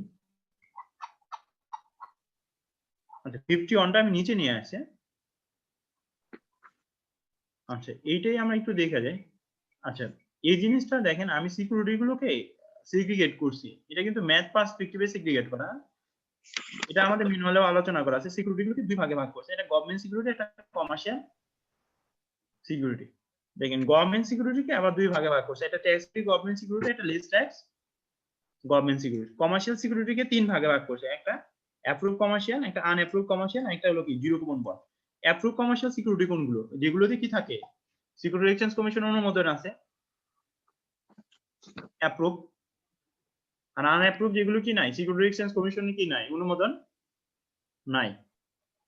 মানে আপনি যদি সিকিউরিটি এক্সচেঞ্জ কমিশনের অনুমোদন নিয়ে যদি কোনো বন্ড বা ডিবেঞ্চার ইস্যু করেন না, সেক্ষেত্রে কি করতে পারবেন? পাবলিকের কাছ থেকে টাকা কালেক্ট করতে পারবেন। আর যেগুলোতে অনুমোদন নাই, এগুলো কি হবে? এগুলো নিজেদের মধ্যেই কালেক্ট করতে হবে। আচ্ছা, আরেকটা আছে জিরো কুপন বন্ড, ঠিক আছে? আচ্ছা, তাহলে এই ক্লাসিফিকেশন গুলো আছে। আচ্ছা, ফর্মুলাস অফ গ্রসিং আপ। আচ্ছা, গ্রসিং আপের ফর্মুলাটা আমার লাগবে। এই জিনিসটা না আমাদের ম্যাথ পার্সপেক্টিভে এই জিনিসটা আমাদেরকে হেল্প করবে। আচ্ছা, ফার্স্টে দেখেন, ভাই একটা কোশ্চেন ছিল। জি জি হ্যালো, ভাই, ওই যে যেমন বিভিন্ন ব্যাংক যে বন্ড ইস্যু করে, যেমন ব্রাক ইপিএল বন্ড বা এরকম প্রিমিয়ার, কিছুদিন আগে আমরা ইসলামী ব্যাংক কিছু বন্ড ইস্যু করেছিল, এগুলা কি এই সিকিউরিটির আন্ডারে পড়বে? ভাই এই যে হ্যাঁ, অ্যাপ্রুভ কমার্শিয়াল সিকিউরিটি।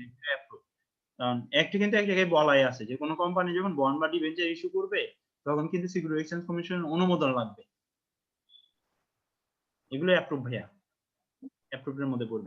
আবার এগুলা অনেক সময় আমরা যে অনেক সময় তো আমরা আবার ওই যে শেয়ারের মাধ্যমে যেভাবে ডিভিডেন্ড ইনকাম দেখাই, ইনকাম ফ্রম আদার সোর্সেস, অনেক সময় এই বন্ডের ইনকামটা কি অনেক সময় ওখানে দেখানো হয়ে যায়, এটা কি আসলে তাহলে রং ট্রিটমেন্ট? হ্যাঁ হ্যাঁ, এটা রং ট্রিটমেন্ট। বন্ডের ইন্টারেস্ট ইনকাম আমরা কোথায় দেখাবো? ইন্টারেস্ট অন সিকিউরিটি, এটা রং ট্রিটমেন্ট ভাই। যেমন ইসলামী ব্যাংকের যে বন্ড গুলো আছে, আইবিবিএল বন্ড, যে এটা ওইটা তাহলে যে ইনকাম ফ্রম সিকিউরিটিজ হেডে দেখাইতে হবে। জি জি জি, এই হেডে আসবে, জি। এই হেডে আসবে। আচ্ছা, থ্যাংক ইউ। আচ্ছা, পয়েন্টস অফ ডিফারেন্স গুলো দেখি একটু। পয়েন্টস অফ ডিফারেন্স, এটা ম্যাথ পার্সপেক্টিভ। হ্যাঁ, এই জিনিসটা কি ম্যাথ করতে গেলে আমাদের খুব হেল্প করে ম্যাথ পার্সপেক্টিভ। এটা বলছে ট্যাক্স ফ্রি গভর্নমেন্ট সিকিউরিটি, একটা less tax government security, approve commercial, unapprove commercial, zero coupon bond. আচ্ছা, টিডিএস সম্পর্কে বলা আছে কোথায়? সেকশন 51 এ বলা আছে। ট্যাক্স ফ্রি গভর্নমেন্ট সিকিউরিটিতে বুঝতেছি যে সিকিউরিটি ইন্টারেস্ট ইনকামের পরে কি করতে হবে না, কোনো ট্যাক্স দিতে হবে না, এই জন্য বলছে নো টিডিএস। আচ্ছা, লেস ট্যাক্সের ক্ষেত্রে 5% টিডিএস অ্যাপ্লিকেবল, অ্যাপ্রুভ কমার্শিয়ালের ক্ষেত্রে 5%, আনঅ্যাপ্রুভের ক্ষেত্রে কি 5%। জিরো কুপন বন্ড, এটা একটা নাম হলো ডিপ ডিসকাউন্ট বন্ড, এক্ষেত্রে বলছে নো টিডিএস। আচ্ছা, grossing up if net interest amount is given. আচ্ছা, যখন যখন মানে কোন কোম্পানি যখন বন্ডের এগেইনস্টে ইন্টারেস্ট পে করবে, মানে আপনি আইবি ইসলামী ব্যাংক থেকে বন্ড কিনছেন, ইসলামী ব্যাংকের বন্ড পারচেজ করছেন, ও যখন ইন্টারেস্ট পে করবে ও তখন কি করবে 5% টিডিএস কেটে রেখে আপনাকে দিবে না, 5% টিডিএস কেটে রেখে দিবে। আচ্ছা দেখেন, তার মানে তখন এক্ষেত্রে আমাকে কি করতে হবে, গ্রসিং আপ করতে হবে না। দেখেন ধরেন আমি 1900 টাকা পাইছি, কোথা থেকে, ফ্রম কর্পোরেট বন্ড থেকে, অ্যামাউন্ট রিসিভড টাকা এত ফ্রম কর্পোরেট বন্ড। আচ্ছা, তাহলে আমি এই অ্যামাউন্টটা কি করব, গ্রসিং আপ করব না, গ্রসিং আপ করব। আর গ্রস অ্যামাউন্ট বের করার সূত্র কি, net interest into 1 minus TDS. এটা উপরে দেখেন 0.95 দিয়ে ভাগ। হ্যাঁ 0.95 দ্বারা ভাগ করলে হবে, এমন কি 0.95, তাই না?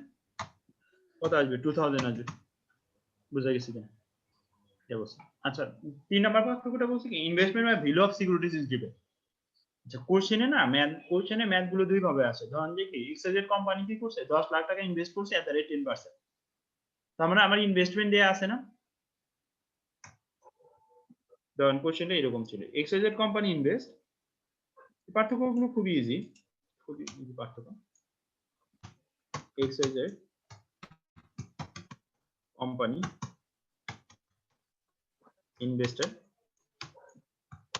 টাকা 10 lakh at the rate 10% on corporate bond.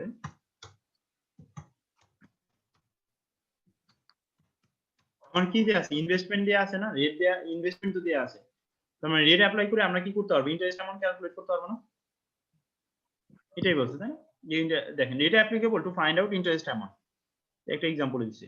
আচ্ছা, আর জিরো কুপন বন্ডের ক্ষেত্রে কি ইনকামটা ক্যালকুলেট করা হয় to find out income from it. আচ্ছা জিরো কুপন বন্ডের ক্ষেত্রে, জিরো কুপন বন্ডের আরেকটা নাম কি, ডিপ ডিসকাউন্ট বন্ড। আচ্ছা আমি যদি জিরো কুপন বন্ড পারচেজ করি তাহলে সেই ক্ষেত্রে আমি কি পাবো না, কোন ইন্টারেস্ট পাবো না, ভাইয়া ইন্টারেস্ট পাবো না। জি কেউ কিছু বলবেন? জি ভাইয়া, জিরো কুপন বন্ড বলতে কি ফেস ভ্যালু থেকে কম রেটে ম্যাচুরিটি ডেটের আগে যেটা ক্রয় করে এবং ম্যাচুরিটি ডেটে যেটা সেল করে ফেস ভ্যালুতে, দুইটার ডিফারেন্সটাই তো এই বন্ডের ইনকাম। জি জি, দুইটা ডিফারেন্সটাই বন্ডের ইনকাম। আচ্ছা, ওই দুইটা ক্ষেত্রে কি ইন্টারেস্ট বলা হবে না? এটা ইন্টারেস্ট বললেই সমস্যা নাই, interest from zero coupon bond বা income from zero coupon bond, জি ভাইয়া। আপনার যে গ্যাপটা ওটা ইন্টারেস্ট যদি বলেন সমস্যা নাই, কিন্তু এই জিরো কুপন বন্ডের যে ইনকামটা এটা কখন দেখাবো, এট দ্য টাইম অফ ম্যাচুরিটির সময়। ওকে, জিরো কুপন বন্ডের ইনকামটা আমি কখন শো করবো, at the time of maturity. Maturity, এর আগে না কিন্তু, মানে যখন বন্ডটা ম্যাচুরিটি হবে। আচ্ছা যদি এরকম হয়, খেয়াল করেন আমি একটা বন্ড কিনছিলাম 70,000 টাকা দিয়ে, এই বন্ডটা আমি 80,000 টাকায় সেল করছি, কি হবে বলেন তো দেখি, আমি 70,000 টাকাতে পারচেজ করছি কিন্তু সেল করছি কত, 80,000 টাকা দিয়ে। জি জি, কি হবে বলেন তো দেখি, 10,000 টাকা। এটা ফেস ভ্যালু কত? ফেস ভ্যালু কিন্তু মেটার না, ফেস ভ্যালু ধরেন 1 লাখ টাকা, ফেস ভ্যালু কিন্তু মেটার না, মেটার কি যে আমার এখানে কি হচ্ছে, সেল এবং পারচেজ কত দিয়ে গেইন হচ্ছে না, জি ভাইয়া 10,000। 10,000, এই গেইনটা আমি কোথায় শো করব, এটা কিন্তু আবার ইনকাম ফ্রম ক্যাপিটাল গেইনে চলে যাবে। ওকে, কনসেপ্টটা ক্লিয়ার কিনা, এটার ইস্যুটা কিন্তু আছে, এই গেইনটা আমার কোথায় চলে যাবে, ইনকাম ফ্রম ক্যাপিটাল। কারণ ক্যাপিটাল গেইনের সময় দেখবেন যে কি, ক্যাপিটাল গেইনে আমি আপনাদের একটা কনসেপ্ট দিব যে আমার যে অ্যাসেটের কস্ট আছে আমি যে মূল্যে পারচেজ করছি এর চেয়ে যদি বেশি মূল্যে বিক্রি করতে পারি না, জি ভাইয়া। আমি যদি কোনো একটা অ্যাসেট যে মূল্যে পারচেজ করছি এর চেয়ে যদি বেশি মূল্যে বিক্রি করতে পারি তাহলে আমার কি হবে, ক্যাপিটাল গেইন হবে। এই ক্যাপিটাল গেইনের কনসেপ্টটা হলো কি যে আমার সেল প্রসিডস অরিজিনাল কস্টটাকে এক্সিড করছে কিনা, এই সেল ক্ষেত্রে প্রসিডস যখন asset যতটুকু এক্সিড করবে ততটুকু কি জি, ক্যাপিটাল গেইন। আচ্ছা আচ্ছা ধরেন যে এরকম আমি 70,000 টাকা দিয়ে পারচেজ করছি, এট দ্য টাইম অফ ম্যাচুরিটির সময় আমি 1 লাখ টাকা পাইছি। এটা কিন্তু আর সেল করি নাই, এট দ্য টাইম অফ ম্যাচুরিটির সময় আমি পাইছি কত? 1 লাখ টাকা। তার মানে 30,000 টাকা। এই 30,000 টাকা কি আমার income? Income from securities, income zero from coupon bond. 30,000 টাকা income from security, zero coupon bond. Clear এটা? জি ভাইয়া, থ্যাংক ইউ। এটা রিলেটেড কিন্তু আমরা একটা ম্যাথও করব। দেখুন আমার এই শিটে একটা ভালো একটা ম্যাথ দেয়া আছে। অ্যাডমিসিবল এক্সপেন্স দেখেন, ট্যাক্স ফ্রি গভর্নমেন্ট সিকিউরিটির ক্ষেত্রে কি আমরা যেহেতু ইন্টারেস্ট ইনকামের পরে ট্যাক্স দিই না, এইজন্য কি পাবো না, কোনো অ্যালাবল ডিডাকশনও পাবো না। লিস্ট ট্যাক্সের ক্ষেত্রে আমরা যেহেতু ট্যাক্স দিই, admissible expense are to be deducted, admissible expense are to be use হবে, অ্যাডমিসিবল এক্সপেন্সেস তাহলে টু বি ডিডাক্টেড। অ্যাডমিসিবল এক্সপেন্সটা আমি কি করব, বাদ দেব, তাই না? আচ্ছা এখানে একটা ম্যাথের ইস্যু বলা আছে। ট্যাক্সেবল বলতে fully এক্সাম্পটেড, fully taxable, fully taxable, fully taxable, fully এক্সাম্পটেড। এই পার্থক্যটা কি জাস্ট ম্যাথের পার্সপেক্টিভে দেওয়া হয়েছে। মানে এই যদি ডিফারেন্সটা মনে রাখা যায়, পার্থক্যগুলো মনে রাখা যায়, তাহলে ম্যাথ করতে আমাদের সুবিধা হয়। বুঝতে পারছেন? ম্যাথ করতে আমাদের সুবিধা, হ্যাঁ।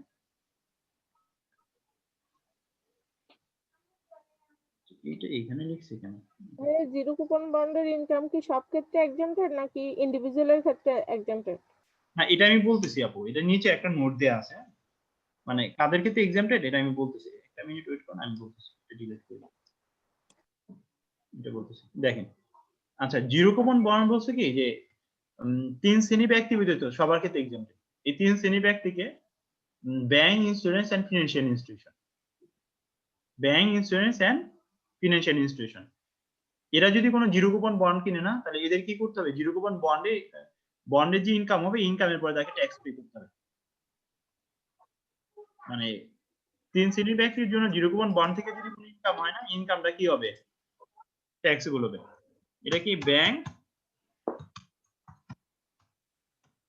ইন্স্যুরেন্স আর ফিনান্সিয়াল ইনস্টিটিউশন, এনবিএফআই। হ্যাঁ হ্যাঁ এনবিএফআই। এদের ক্ষেত্রে বলছে যে জিরো কুপন বন্ড থেকে যদি কোনো ইনকাম হয়, ইনকামটা কি, ট্যাক্সেবল। আর এই 3 শ্রেণী ব্যক্তি ব্যতীত আদার যারা আছে তাদের জন্য কি, জিরো কুপন বন্ড থেকে যে ইনকাম হবে, ইনকামটা কি, এক্সাম্পটেড। কখন হবে, এট দ্য টাইম অফ ম্যাচুরিটির সময়। ক্লিয়ার এটা? আচ্ছা আমরা একটা সেকশন পড়ি নাই, মনে সেকশন 51টা পড়িনি। এখানে 5% টিডিএস এর কথা বলা আছে।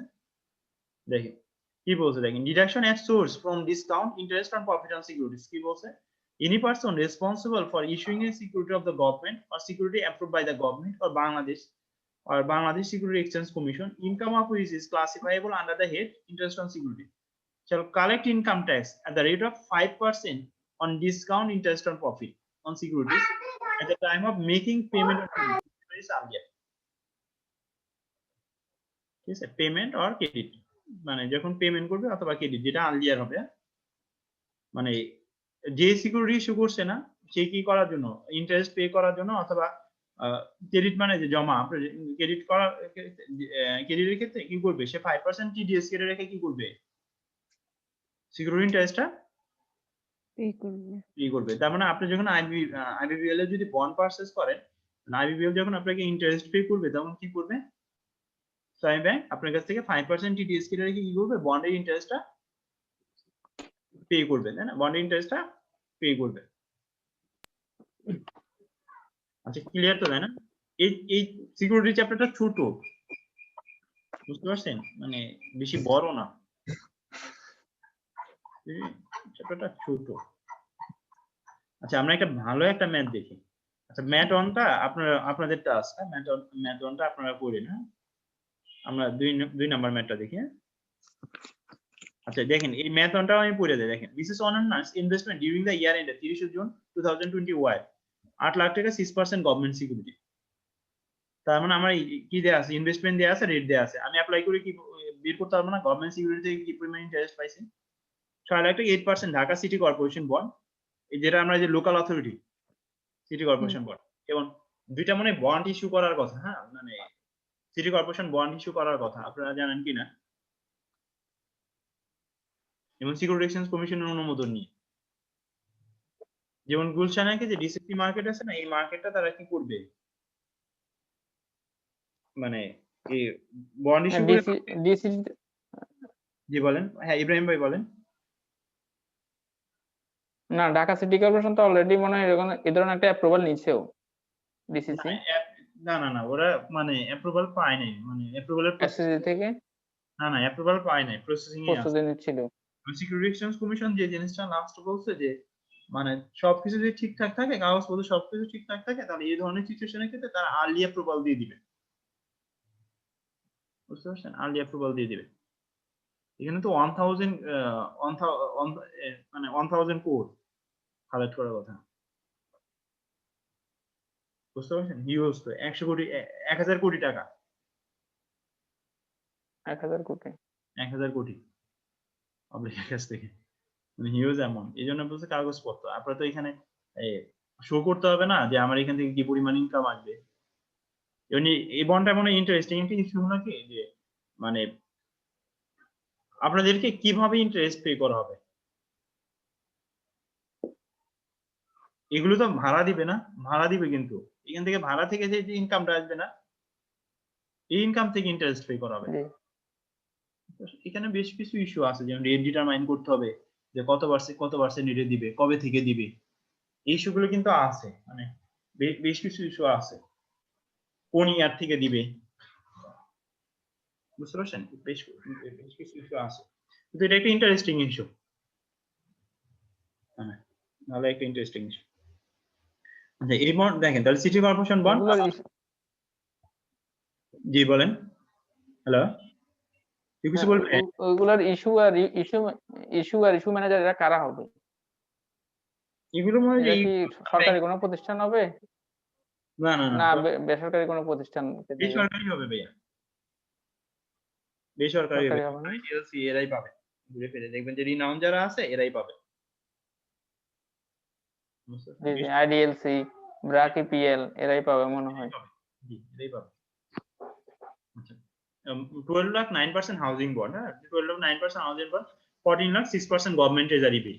আচ্ছা গভর্নমেন্ট ট্রেজারি বিল। আচ্ছা হিজ ব্যাংক চার্জ টাকা 10,000 as commission for collecting interest, 10,000 টাকা কেটে রাখছে। He paid 75 lakh interest on loan which he took for a purpose of housing bond। 75,000 টাকা কি করছে, লোন ইন্টারেস্ট পে করছে। Calculate his income under section 22 and 23। 22 and 23 এর আলোকে কি করতে বলছে, ক্যালকুলেট করতে বলছে।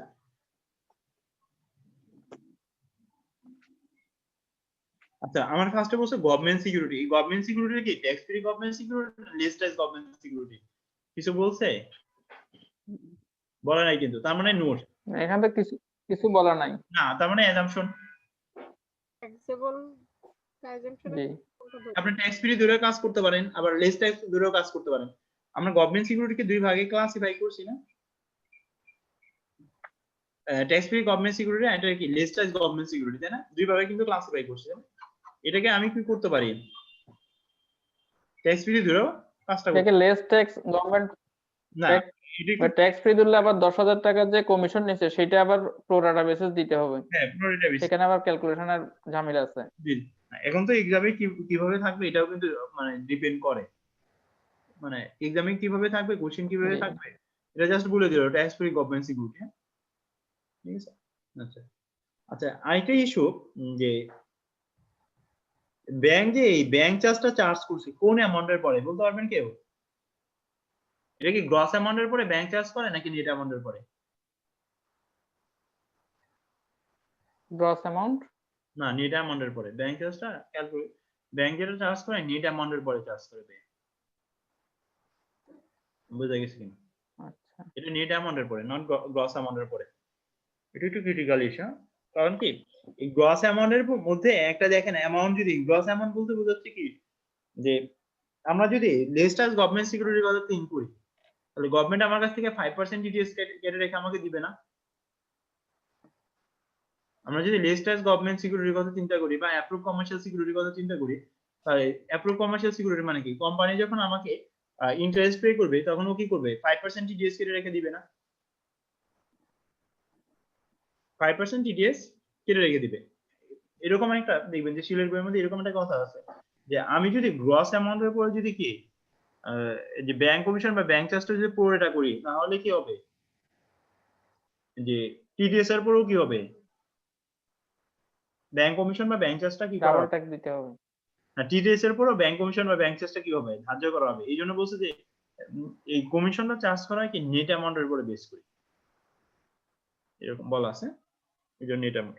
আচ্ছা এই ম্যাথটা আমরা আলোচনা করি খুব ভালো একটা ম্যাথ। হ্যাঁ এই ম্যাথটা এই ম্যাথটা কিন্তু একটু কঠিন মানে আপনারা যেটা ফার্স্ট যেহেতু জয়েন্ট কম্বাইনলি ক্লাস নিচ্ছি প্রথম দিকের ক্লাসগুলো মানে ফার্স্ট ইয়ার স্টুডেন্টের জন্য একটু টাফ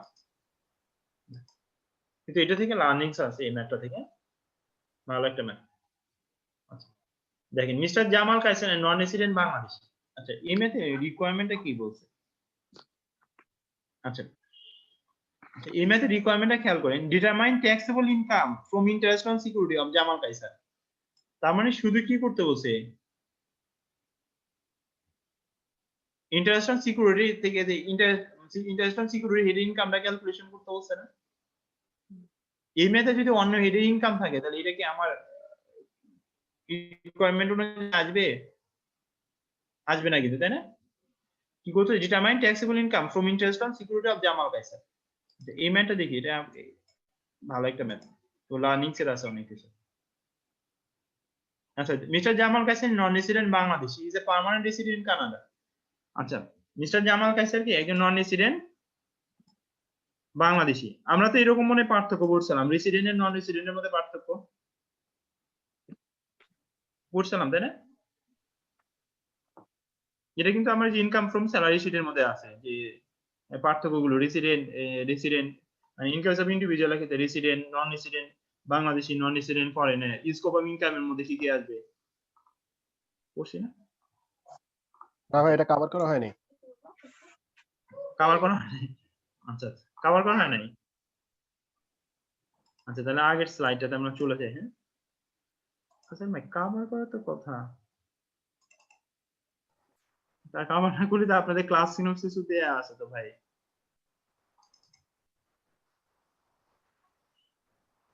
আমি যদি কভার নাও করি তাও ক্লাস সিনোপসিস তো দেয়া আছে।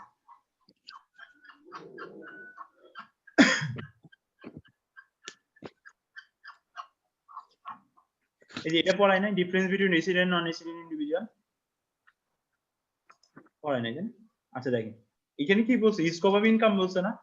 দেখেন এটা কিন্তু খুব মানে খুব ইম্পর্টেন্ট এটা পার্থক্য বুঝতে পারছেন? এবং এখান থেকে বেশ কয়েকবার কোশ্চেন আসছে কিন্তু এই রেসিডেন্ট আর নন রেসিডেন্ট থেকে এটা ইন্ডিভিজুয়াল ম্যাথ দিছে অথবা মানে আপনার ইনফরমেশন দিয়ে বলতে বলছে যে কি কি ইনকাম ইনক্লুড হবে মানে বিভিন্ন ভাবে কোশ্চেন আসছে এটা। আচ্ছা রেসিডেন্ট নন রেসিডেন্ট জি ভাই সেকশন 17 হ্যাঁ সেকশন 17 আর আরেকটা জিনিস হলো কি যে যেমন নভেম্বর মাসে কিন্তু মানে অনেকেই আমাকে কোয়ারি করছে মানে এই রিলেটেড কোয়ারি যে ভাই আমার এখানে তো একজন নন রেসিডেন্ট বাংলাদেশি আছে তার কি মানে সব ইনকাম আসবে কিনা ফরেন ইনকামও আসবে কিনা এই ধরনের কোয়ারি গুলো কিন্তু আমি ফেস করছি বেশি মানে আপনারা যারা রিটার্নের কাজ করছেন তাদের কাছ থেকে প্লাস নন রেসিডেন্ট ফরেনের মানে এই পার্থক্যটা এই জন্য খুবই ইম্পর্টেন্ট। আচ্ছা স্কোপ অফ ইনকাম সেকশন 17 হ্যাঁ দেখেন কি বলছে রেসিডেন্টের ক্ষেত্রে বলছে যে Bangladeshi income plus foreign income. রেসিডেন্টের ক্ষেত্রে মানে ট্যাক্সেবল ইনকামের মধ্যে কি কি আসবে বাংলাদেশি ইনকাম আসবে প্লাস ফরেন ইনকাম আসবে। নন রেসিডেন্ট বাংলাদেশের ক্ষেত্রে শুধুমাত্র বাংলাদেশি ইনকাম আর নন রেসিডেন্ট ফরেনের ক্ষেত্রে শুধুমাত্র বাংলাদেশি ইনকাম। আচ্ছা এই দুটোতে বুঝতেছি যে যে বাংলাদেশে জন্মগ্রহণ করছে কিন্তু আমার যে সেকশন 255 এ যে ক্রাইটেরিয়া আছে রেসিডেন্টের ক্রাইটেরিয়া এই ক্রাইটেরিয়া ফুলফিল করে না এটা নিচে কিন্তু আলোচনা করা আছে তাই না যে ডিউরিং দ্য ইনকাম ইয়ারে যদি 182 দিন থাকে তাহলে আমরা ফার্স্ট সাইডে বলতে পারি যে মিস্টার এক্স ইজ রেসিডেন্ট আর যদি না থাকে তাহলে আমাকে সেকেন্ড টেস্ট করতে হবে যে 90 ডেজ এবং প্রিভিয়াস 4 ইয়ার 365 দিন ছিল কিনা যদি না থাকে তাহলে কি সে একজন নন রেসিডেন্ট। আচ্ছা ট্যাক্স রেট কি হবে রেসিডেন্টের ক্ষেত্রে বলছে slab rate regular rate non resident বাংলাদেশের ক্ষেত্রে বলছে slab rate regular rate non resident ফরেনের ক্ষেত্রে বলছে কি ম্যাক্সিমাম রেট। আচ্ছা ট্যাক্স রিবেট ম্যাক্সিমাম রেট 30% আপু এটা আপনি ফাইন্যান্স একটা আছে ম্যাক্সিমাম রেট 30%। নন রেসিডেন্ট ফরেনারদের ট্যাক্স রেট কত হবে? এটা কি 25% বলছিলেন? হ্যালো, নন রেসিডেন্ট ফরেনারের জন্যই শুধুমাত্র এই রেটটা? হ্যাঁ হ্যাঁ, নন রেসিডেন্ট ফরেনার জন্য রেটটা, এটা নন রেসিডেন্ট ফরেনারের ক্ষেত্রে। ভাইয়া বাংলাদেশ এখানে নন রেসিডেন্ট ফরেনার বলতে কি বোঝাচ্ছে? নন resident foreigner means doesn't means resident, মানে আমাদের দেশে রেসিডেন্ট মিন্স তো এখানে আমাদের বাংলাদেশের কথা বলা হচ্ছে, বাংলাদেশে সে রেসিডেন্ট কিনা, তাই না?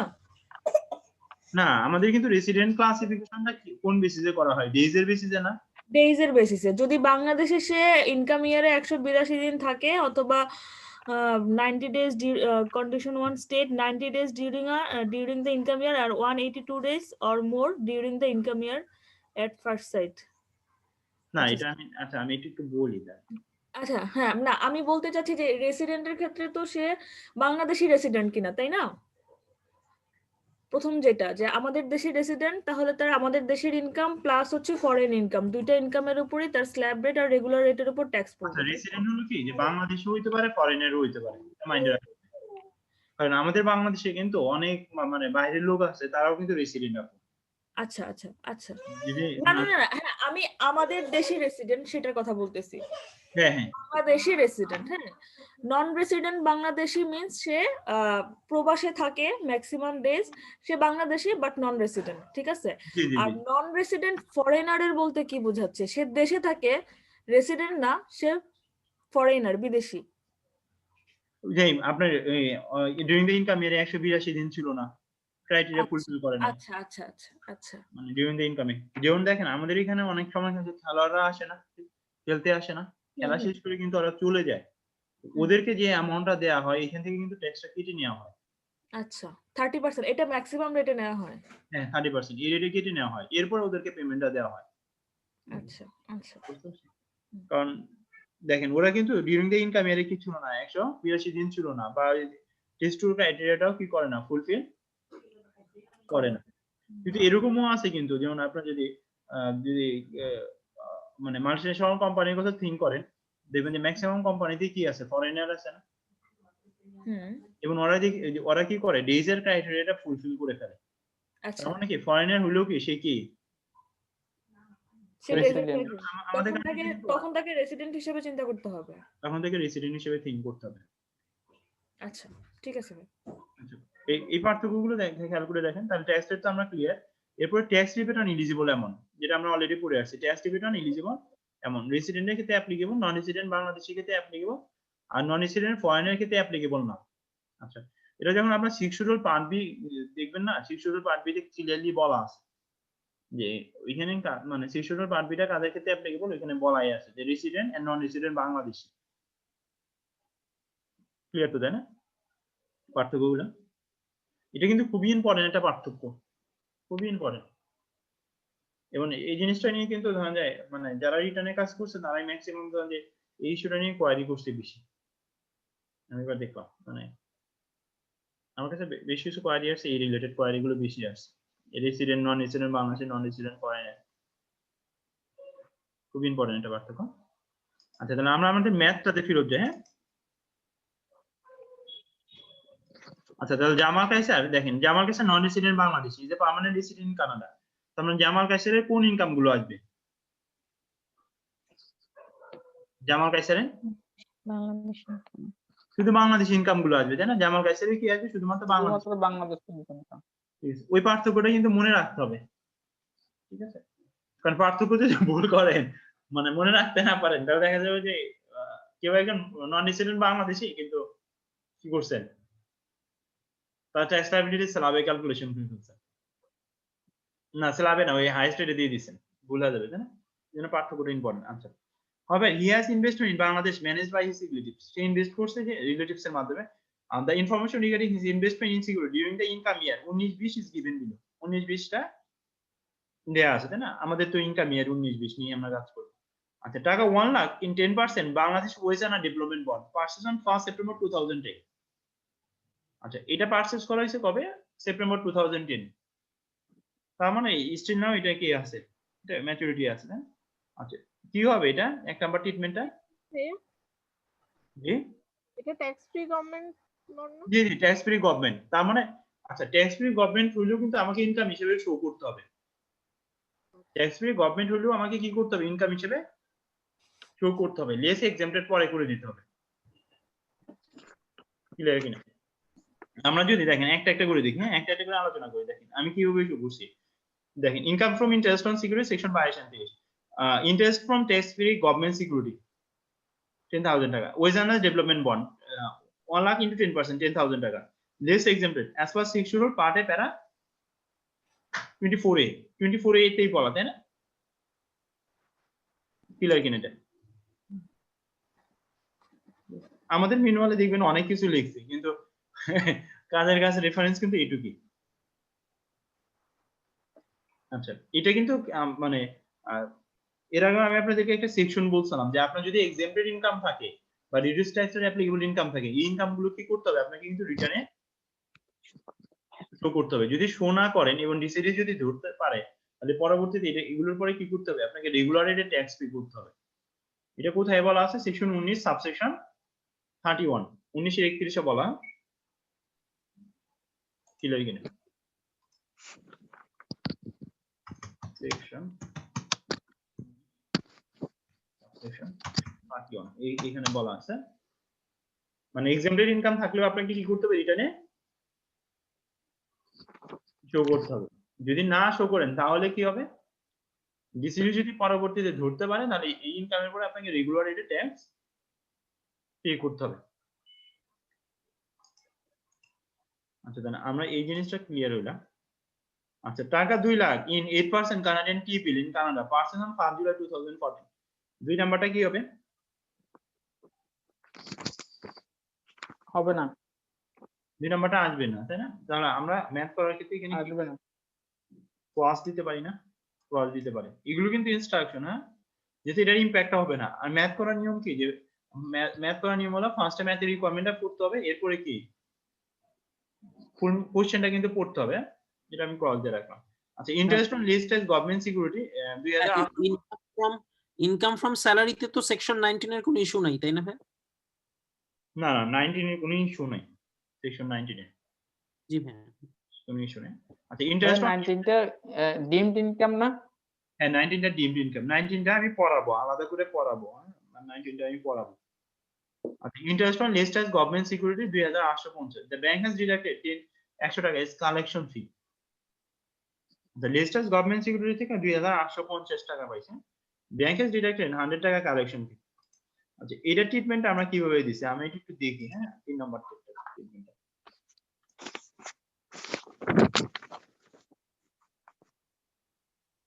3000 থেকে 100 বিয়োগ হয়ে যাবে।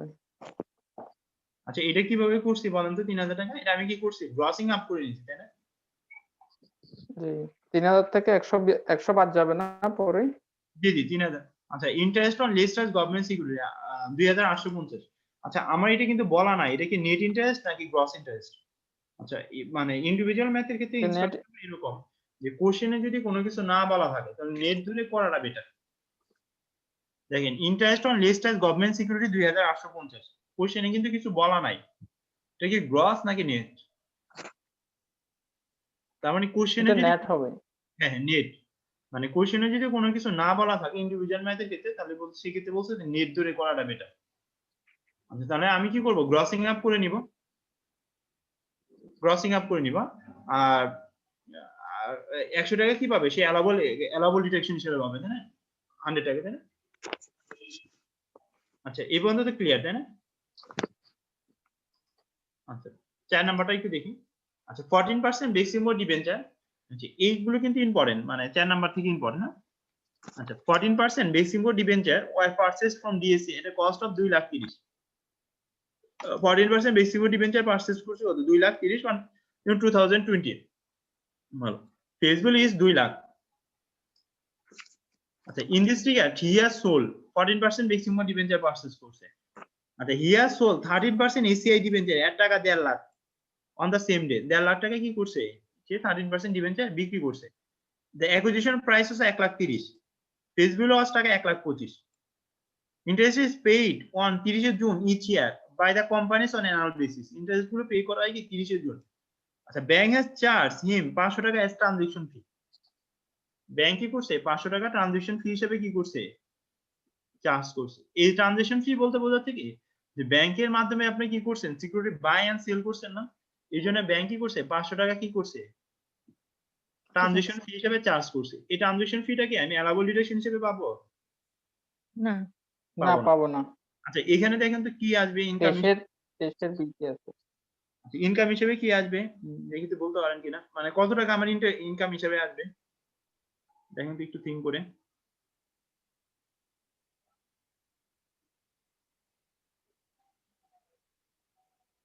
এসিআই টা তো আসবে না, এটা তো বাই সেল করছে, পারচেজ হয়েছে আবার সেল করছে। 20,000 করতে আসবে 20,000 টাকাটা ক্যাপিটাল গেইন হবে, 20,000 টাকা ক্যাপিটাল গেইন হবে।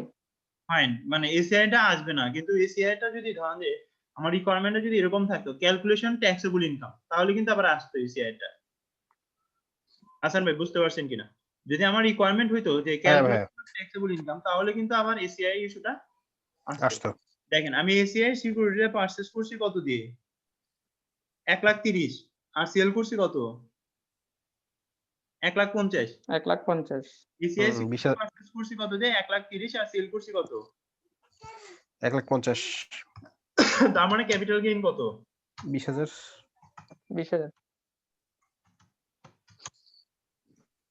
ক্যাপিটাল গেইন হলো 20,000, তাই না?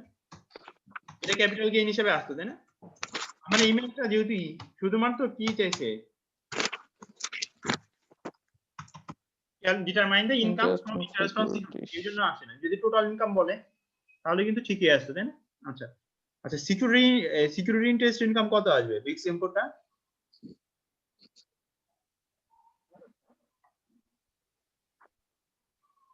কত আসবে? 2,30,000 টাকা, 2,30,000 2 লাখ টাকা 14%। হ্যাঁ, 2 লাখ টাকা 14%। এটা 2 লাখ টাকা 14%। তো এটা আমাকে সবসময় মাইন্ডে রাখতে হবে যে আমি যখন ইন্টারেস্টটা ক্যালকুলেশন করব, এটা ইন্টারেস্টটা ক্যালকুলেশন করব কিসের উপরে বেস করে, সিকিউরিটি ইন্টারেস্টটা ফেস ভ্যালুর উপর বেস করে। ইন্টারেস্ট ক্যালকুলেশন করব কিসের উপর বেস করে, ফেস ভ্যালুর উপরে বেস করে, হ্যাঁ ফেস ভ্যালুর উপর বেস করে। এটা আমাকে একটু মাইন্ডে রাখতে হবে, ফেস ভ্যালুর উপর বেস করে। আচ্ছা, কারো কোনো কোয়ারি আছে কিনা এটা নিয়ে? দেখেন তাহলে interest on 14%, approve commercial debenture 2 lakh into 14%, কত, 28,000। কারণ আমি জুনে হাতে পাইছি না, পুরোটাই আসবে কিন্তু। আচ্ছা, আমরা যদি অ্যাক্রুয়াল বেসিস করতাম তাহলে কি হইতো বলেন তো দেখি, মানে যদি এটা যদি ধরেন যে বন্ড বা ডিবেঞ্চার না হয়, যদি হইতো, সে ফর এক্সাম্পল যদি এফডিআর ইনভেস্টমেন্ট হইতো, তাহলে কি হইতো,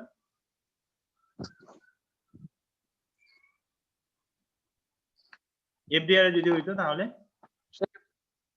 সেক্ষেত্রে 6 মাসের ইন্টারেস্ট দেওয়া হইতো, এক্ষেত্রে কিন্তু 6 মান্থ 7,000 টাকা 14,000 টাকা। তাহলে 6 মান্থেরটা আসতো, তাই না? আর আমরা সিকিউরিটি ইনকামটা বলছি কি ক্যাশ বেসিস, মানে আমি যখন টাকাটা হাতে পাবো তখনই আমি কি করবো, ইনকাম হিসেবে শো করবো, তাই না? আচ্ছা আচ্ছা, 5 নাম্বারটা পড়ানো আগে 6 আর 7 শেষ করে দিলে। আচ্ছা দেখেন, the DCT identified that he has transferred 10% unapproved debenture of টাকা 1 lakh to his friend on 15 June 2020. আচ্ছা, interest is paid on 30 June on an annual basis and bought it back on 3rd July 2020 at টাকা 1 lakh pass. আচ্ছা, DCT has identified the matter as bond washing. আচ্ছা, bond washing ইস্যুটা হলো এরকম ছিল, যেটা মানে লিস্টেড কোম্পানির ক্ষেত্রে, লিস্টেড সিকিউরিটির ক্ষেত্রে মানে এটা পসিবল না, হ্যাঁ? মানে বন্ড ওয়াশিং ইস্যুটা হলো এরকম, একটু ওয়েট করেন দেখি, আচ্ছা 2 মিনিট ওয়েট করেন, হ্যাঁ আমি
দেব ভাই আমি দিয়ে দিব নি, হ্যাঁ ক্লাস সিনোপসিস। আচ্ছা লাস্ট ওয়ানটা একটু দেখেন যে বন্ড ওয়াশিং ট্রানজাকশনের নিয়মটা আমি কি বললাম, যে বন্ড ওয়াশিং এর ক্ষেত্রে হলো কি যে এটা আমাদের কান্ট্রিতে মানে অ্যাপ্লিকেবল হবে না। বন্ড ওয়াশিং ইস্যুটা হলো কি যে ধরেন আমার ট্যাক্সেবল ইনকাম আছে এবং মিস্টার এক্স এর ট্যাক্সেবল ইনকাম নাই। আমি কি করলাম যে 30 জুনের আগে মিস্টার এক্স এর নিকট সিকিউরিটিটা বিক্রি করে দিলাম। 30 জুনের আগে মিস্টার এক্স এর নিকট কি করলাম, সিকিউরিটিটা বিক্রি করে দিলাম। যেহেতু মিস্টার এক্স আমার ফ্রেন্ড, ও কি করলো যে সিকিউরিটি ইন্টারেস্ট ইনকামটা তুলে আমাকে দিয়ে দিল। যেহেতু 30 জুনে আমার সিকিউরিটিটা কি আমার বইতে কিন্তু আমার রেকর্ড নাই, এবং মানে 30 জুনের পরে আমি আবার সিকিউরিটিটা কি করে নিলাম, বাই ব্যাক করে নিলাম। যদি এই ধরনের সিচুয়েশন হয় এবং ডিসিটি যদি ধরতে পারে, তাহলে এই সিকিউরিটি ইন্টারেস্ট ইনকামটা কি করবে, ডিসিটি যে সিকিউরিটি ট্রান্সফার করছে তার ইনকাম হিসেবে ট্রিট করবে। আচ্ছা এটা তো পাবলিক লিমিটেড কোম্পানির ক্ষেত্রে হইতে পারে না, না? না ভাই এটা পসিবল না। এটা কিভাবে করবেন, কারণ আমি যে বন্ডটা বিক্রি করে দিচ্ছি, এই বন্ডটা কে কিনবে এটা কিন্তু আপনি বলতে পারবেন না, মানে সেলার কে হবে এটা কিন্তু আপনি বলতে পারবেন না। এই জন্য বন্ড ওয়াশিং এই ইনস্ট্যান্সটা নাই বলেই চলে। আচ্ছা তো এই ক্ষেত্রে কিন্তু ডিসিডি আইডেন্টিফাই করতে বলছে, তাই না? DCD has identify the matter as bond washing. দেখেন ডিসিডি কি করছে, যে বন্ড ওয়াশিং হিসেবে কি করছে, আইডেন্টিফাই করছে। তার মানে এটা ইনকাম হিসেবে ট্রিট হবে। 1 লাখ টাকা 10% কি হবে, ইনকাম হিসেবে ট্রিট হবে। 7 নাম্বারটা কি বলছে খেয়াল করেন, on 31st March 2020 a 3 years zero coupon bond of টাকা 15,000 was matured and he has received the amount as maturity bill. আচ্ছা acquisition price was টাকা 35,000 and collection fee টাকা 500। দেখেন কালেকশন ফি কত, 500। আচ্ছা আমরা কি পড়ে আসছি যে জিরো কুপন বন্ড থেকে যদি ইনকাম হয়, ইনকামটাও কি এক্সাম্পটেড, তাই না? শুধুমাত্র 3 শ্রেণীর জিরো কুপন বন্ড থেকে যখন ইনকাম হয়, ইনকামটাও কি এক্সাম্পটেড as per 6 schedule part A প্যারা 40। শুধুমাত্র 3 শ্রেণীর ক্ষেত্রে কি ট্যাক্সেবল, তাই না? ব্যাংক, ইন্স্যুরেন্স আর ফিনান্সিয়াল ইনস্টিটিউশনের ক্ষেত্রে কি ট্যাক্সেবল। আচ্ছা তার মানে এটা আমি কিভাবে শো করলাম, দেখেন এই 500 টাকা কিন্তু ইমপ্যাক্ট আসবে না, তাই না? এই 500 টাকা সে কি পাবে না, অ্যালাউবল ডিডাকশন হিসেবে পাবে না। আচ্ছা দেখেন আমি ইনকামটা কি হিসেবে শো করলাম, দেখেন interest on zero coupon bond, এটা মানে নিচে চলে গেছে, তাই না? এটা উপরে চলে আসতো। আচ্ছা কত, 15,000 টাকা less এক্সাম্পটেড as per 6 schedule part A প্যারা 40, 15,000 টাকা। আচ্ছা আমরা একটা জিনিস অ্যাভয়েড করে গেছিলাম 5 নাম্বার পয়েন্টটা, বুঝা গেছে? কারো কোনো কোয়ারি আছে এই পর্যন্ত? হ্যাঁ জিরো কুপন বন্ডটা কি যদি ফর এক্সাম্পল 3 বছর মেয়াদি হয়, সেই ক্ষেত্রে যে গ্যাপটা থাকবে সেই গ্যাপটাকে 3 দিয়ে ভাগ করে প্রতি বছর দেখায় তারপরে দিব না? না না না না, জিরো কুপন বন্ডের ক্ষেত্রে বলছে কি এটা আমি অ্যাকাউন্টিং পার্সপেক্টিভে করতে পারি, অ্যাকাউন্টিং এর পার্সপেক্টিভে করতে পারি, কিন্তু ট্যাক্স পার্সপেক্টিভে কিন্তু জিরো কুপন বন্ডের ক্ষেত্রে ইনকামটা আমি কখন শো করব, এট দ্য টাইম অফ ম্যাচুরিটির সময়। ও আচ্ছা, মানে কোম্পানি যদি হয়, when it is received, কোম্পানির ক্ষেত্রে when it is received, হ্যাঁ যে ইব্রাহিম ভাই বলেন, বা যখন রিসিভ করব টাকাটা, হ্যাঁ তখনই আমি ট্যাক্স দিব, মানে ট্যাক্স পার্সপেক্টিভে। আর কোম্পানির পার্সপেক্টিভে কোম্পানি অ্যাকাউন্ট ফর করবে কি বেসিসে, যা রিফার যেটা বললেন না, অ্যাক্রুয়াল বেসিসে করবে, কিন্তু প্রত্যেক বছর বছর তাকে ইনকাম হিসেবে ট্রিট করতে হবে। তার মানে বন্ডের ইন্টারেস্ট ইনকাম কম্পিটিশনের জন্য কোম্পানিকে কি করতে হয়, অ্যামortization শিডিউল করতে হয়, আইফআরএস 9 অনুযায়ী হবে। হ্যাঁ সেই ক্ষেত্রে কোম্পানি অ্যাসেসমেন্টের অঙ্কে যদি এটা থাকে ভাইয়া, যে কোনো কোম্পানি জিরো কুপন বন্ড কিনছে, এটা তো আমি বললাম কোম্পানি অ্যাসেসমেন্টের ক্ষেত্রে এগুলো কি সেই ক্ষেত্রে এটা প্লাস করে দেব না, আগে প্লাস করে তারপর ইনকাম ফ্রম সিকিউরিটিজ দেখাতে হবে তো ভাই, না ভাই? কোম্পানি অ্যাসেসমেন্টের ক্ষেত্রে হলো কি, যেমন যেটা আমি আপনাদের সাথে লাস্ট শেয়ার করলাম, যেমন ব্যাংকের কথা শেয়ার করলাম, যে ব্যাংক কি করছে, যে ইন্টারেস্ট ইনকামটা কি করছে অ্যাক্রুয়াল বেসিসে দেখাইছে না, কিন্তু অ্যাকচুয়ালি ক্যাশ কি পাইছে, কম পাইছে। ধরেন যে ধরে নিলাম যে অ্যাক্রুয়াল বেসিসে সে 11 কোটি টাকা শো করছে সিকিউরিটি ইনকাম, আরো বেশি মনে, হ্যাঁ, বা ধরেন যে 110 কোটি টাকা শো করছে, আর অ্যাকচুয়ালি পাইছে 100 কোটি টাকা। তাহলে ডিসিডি যখন অ্যাসমেন্ট করবে, তখন ডিসিডি কিভাবে অ্যাসমেন্ট করবে বলেন তো দেখি? ডিসিডি যখন অ্যাসমেন্ট করবে তখন সিকিউরিটি ইন্টারেস্ট ইনকাম যেটা পিএল এ শো করা আছে এটা সে লেস করে দিবে। লেস করবে কি যেটা পিএল এ কি করা আছে শো করা আছে, আর অ্যাড করবে কোনটা যেটা অ্যাকচুয়ালি কি করছে কোম্পানি রিসিভ করছে। ক্লিয়ার কিনা? সেটাই বললাম ভাই, সেই ক্ষেত্রে ফর এক্সাম্পল এই বছরে যদি কোনো কোম্পানি জিরো কুপন বন্ড কেনে এবং 3 বছর মেয়াদি যদি হয় তাহলে আগামী 2 বছর ডিসিডি প্লাস করে দিবে আর কি কোম্পানি অ্যাসেসমেন্টের সময়। আর তৃতীয় বছরে যে আর কি প্লাস করবে না, লেস করবে ভাইয়া। প্লাস করবে কেন, লেস করবে, মাইনাস করে দিবে। এটা তো আমার ইনকাম হয়েছে, আমি তো পাই নাই টাকা, পাইছি। সরি হ্যাঁ মাইনাস করবে সরি লেস করবে, এক্সপেন্স সবসময় ডিল করি তো জি ভাই, হ্যাঁ মাইনাস লেস করবে আর কি জি ভাই, লেস করবে, লেস করে আর কি লাস্ট বছর আবার অ্যাড করে দিবে মানে রিসিভ। আচ্ছা আমরা 5 নাম্বারটা একটু দেখি। হ্যাঁ দেখেন এটা একটু কঠিন আছে। আচ্ছা এইজন্য এটা লাস্টে বললাম, এবং আস্তে আস্তে বলতে 12% Beximco debenture ABC limited of the face গুলো 5 লাখ টাকা।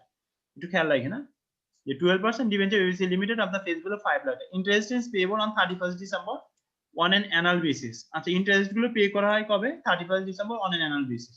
আচ্ছা যদি কোনো বন্ডে ইন্টারেস্ট যদি ইয়ার এন্ডিং এ পে করা হয় তার মানে এই বন্ডটা ইস্যু করা হয়েছে কবে? বছরের শুরুতে, জানুয়ারিতে।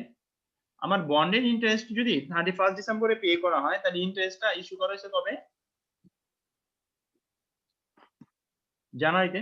আচ্ছা were sold cum interest on December 1 2019। আচ্ছা এটা কি করা হয়েছে? ডিসেম্বর 1 2019 এ বিক্রি করা হয়েছে। আচ্ছা এই 12% এবিসি লিমিটেড ডিবেঞ্চারটা কত টাকায় বিক্রি করা হয়েছে এটা কি বলে দিছে কোশ্চেনে? আবার পড়েন দেখেন, ফার্স্ট লাইনটা আবার পড়ি দেখেন খেয়াল করে যে কি বলছে যে 12% debenture of ABC Limited of the face value of টাকা 5 লাখ.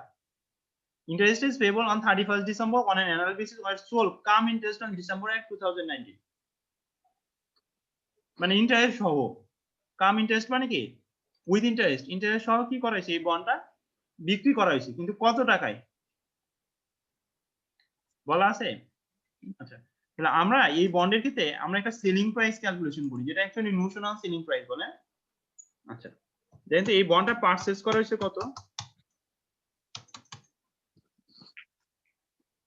আচ্ছা পারচেজ নাই, ফেস ভ্যালু আছে না বন্ডের, সরি এই বন্ডের ফেস ভ্যালু কত আমার না বুঝলে আবার রিপিট করব। এই বন্ডের আমার ফেস ভ্যালু দেয়া আছে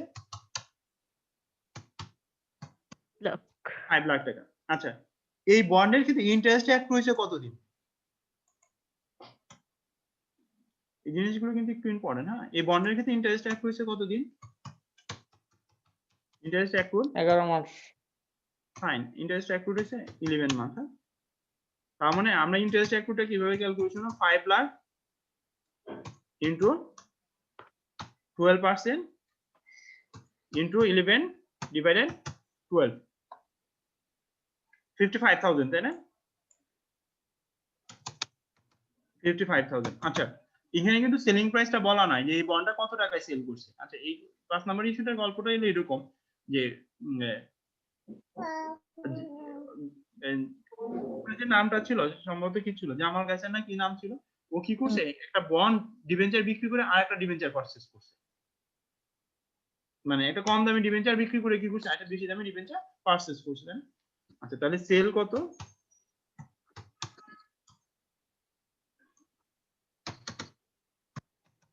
আচ্ছা এইটুকু বোঝা গেছে কিনা?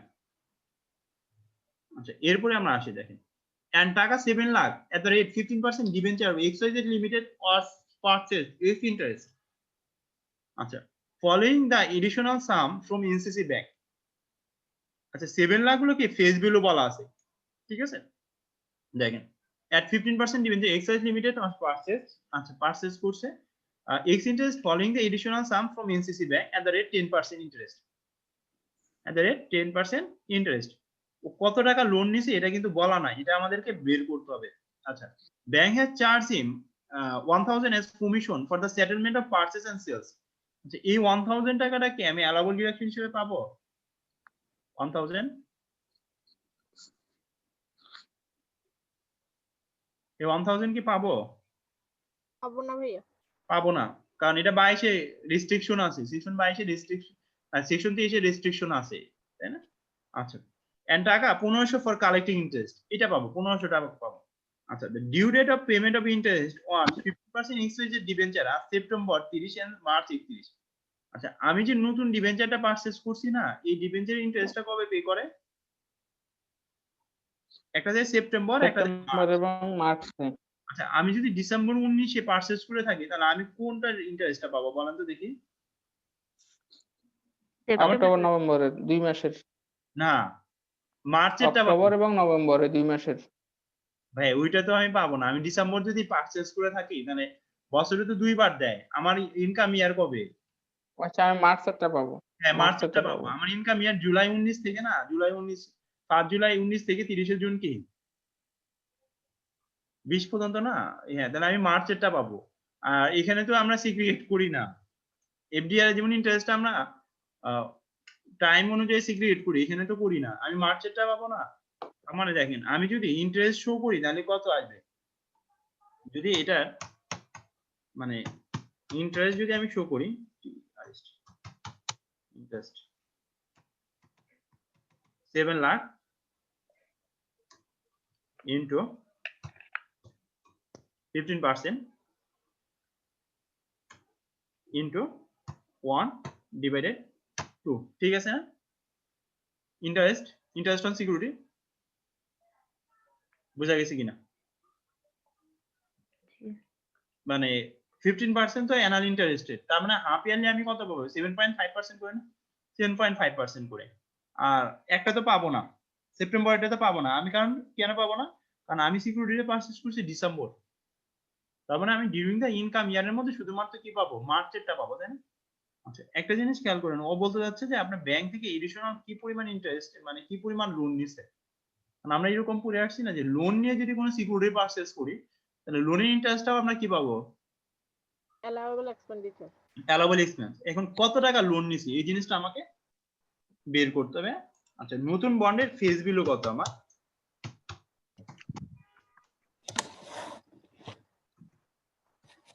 7 লাখ। আচ্ছা যে বন্ডটা বিক্রি করছে সে কয় মাসের ইন্টারেস্ট ফরগন করছে? 2 মাসের ইন্টারেস্ট ফরগন করছে না? দেখেন যে বন্ডটা বিক্রি করছে সে তো সেপ্টেম্বরে ইন্টারেস্ট পাইছে, কিন্তু সে ফরগো করছে কয় মাসে? October November. আর আমি তো পারচেজ করছি ডিসেম্বর 1, তার মানে 2 মাসের ইন্টারেস্ট ফরগো করছে না? আচ্ছা তাহলে 2 মাসের ইন্টারেস্টের জন্য কি হয়? আপনারা দেখি 2-1 জন চলে যান আবার জয়েন করেন। ও বন্ডে জয়েন করছেন? আচ্ছা হ্যাঁ। আচ্ছা 2 মাসের ইন্টারেস্ট ফরগো করছে না, তাহলে 7 lakh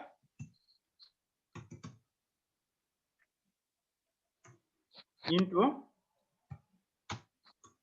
15%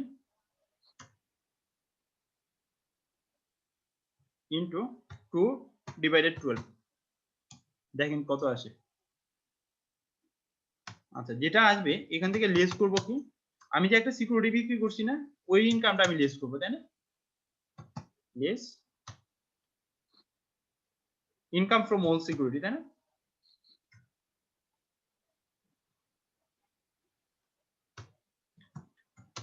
sold off whole security. এটা বাদ দেওয়ার পরে 5,55,000, তাই না? এটা কত আসে বলতে পারবেন? যে ফিগারটা আসবে মানে দুইটা যোগ করে এখানে তো amount taken from NCC bank, তাই না? Taken from NCC bank. যে আমি এনসিসি ব্যাংক থেকে কি করছি? এই পরিমাণ লোন নিছি। আচ্ছা আমি লোনটা নিচ্ছি কবে? ডিসেম্বরে না?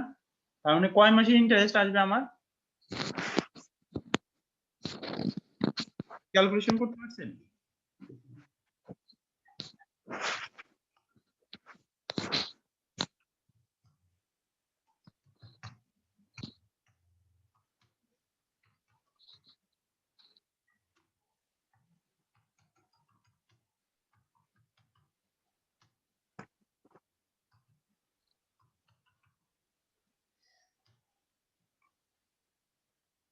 এটা আসে 1,62,500, তাই না?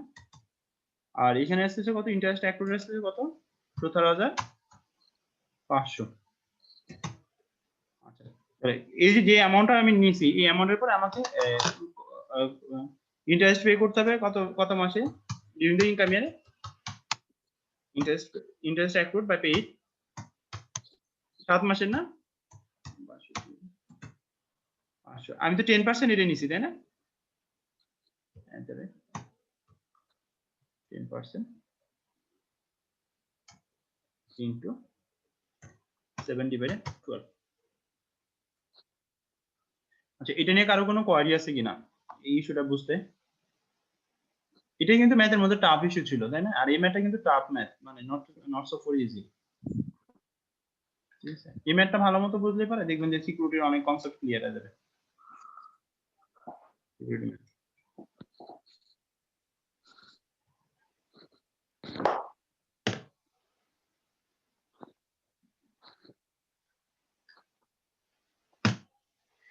বুঝতে পারছেন?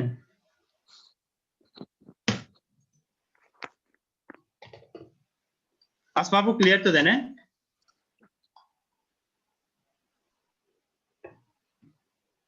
সীমা বুঝতে পারছেন?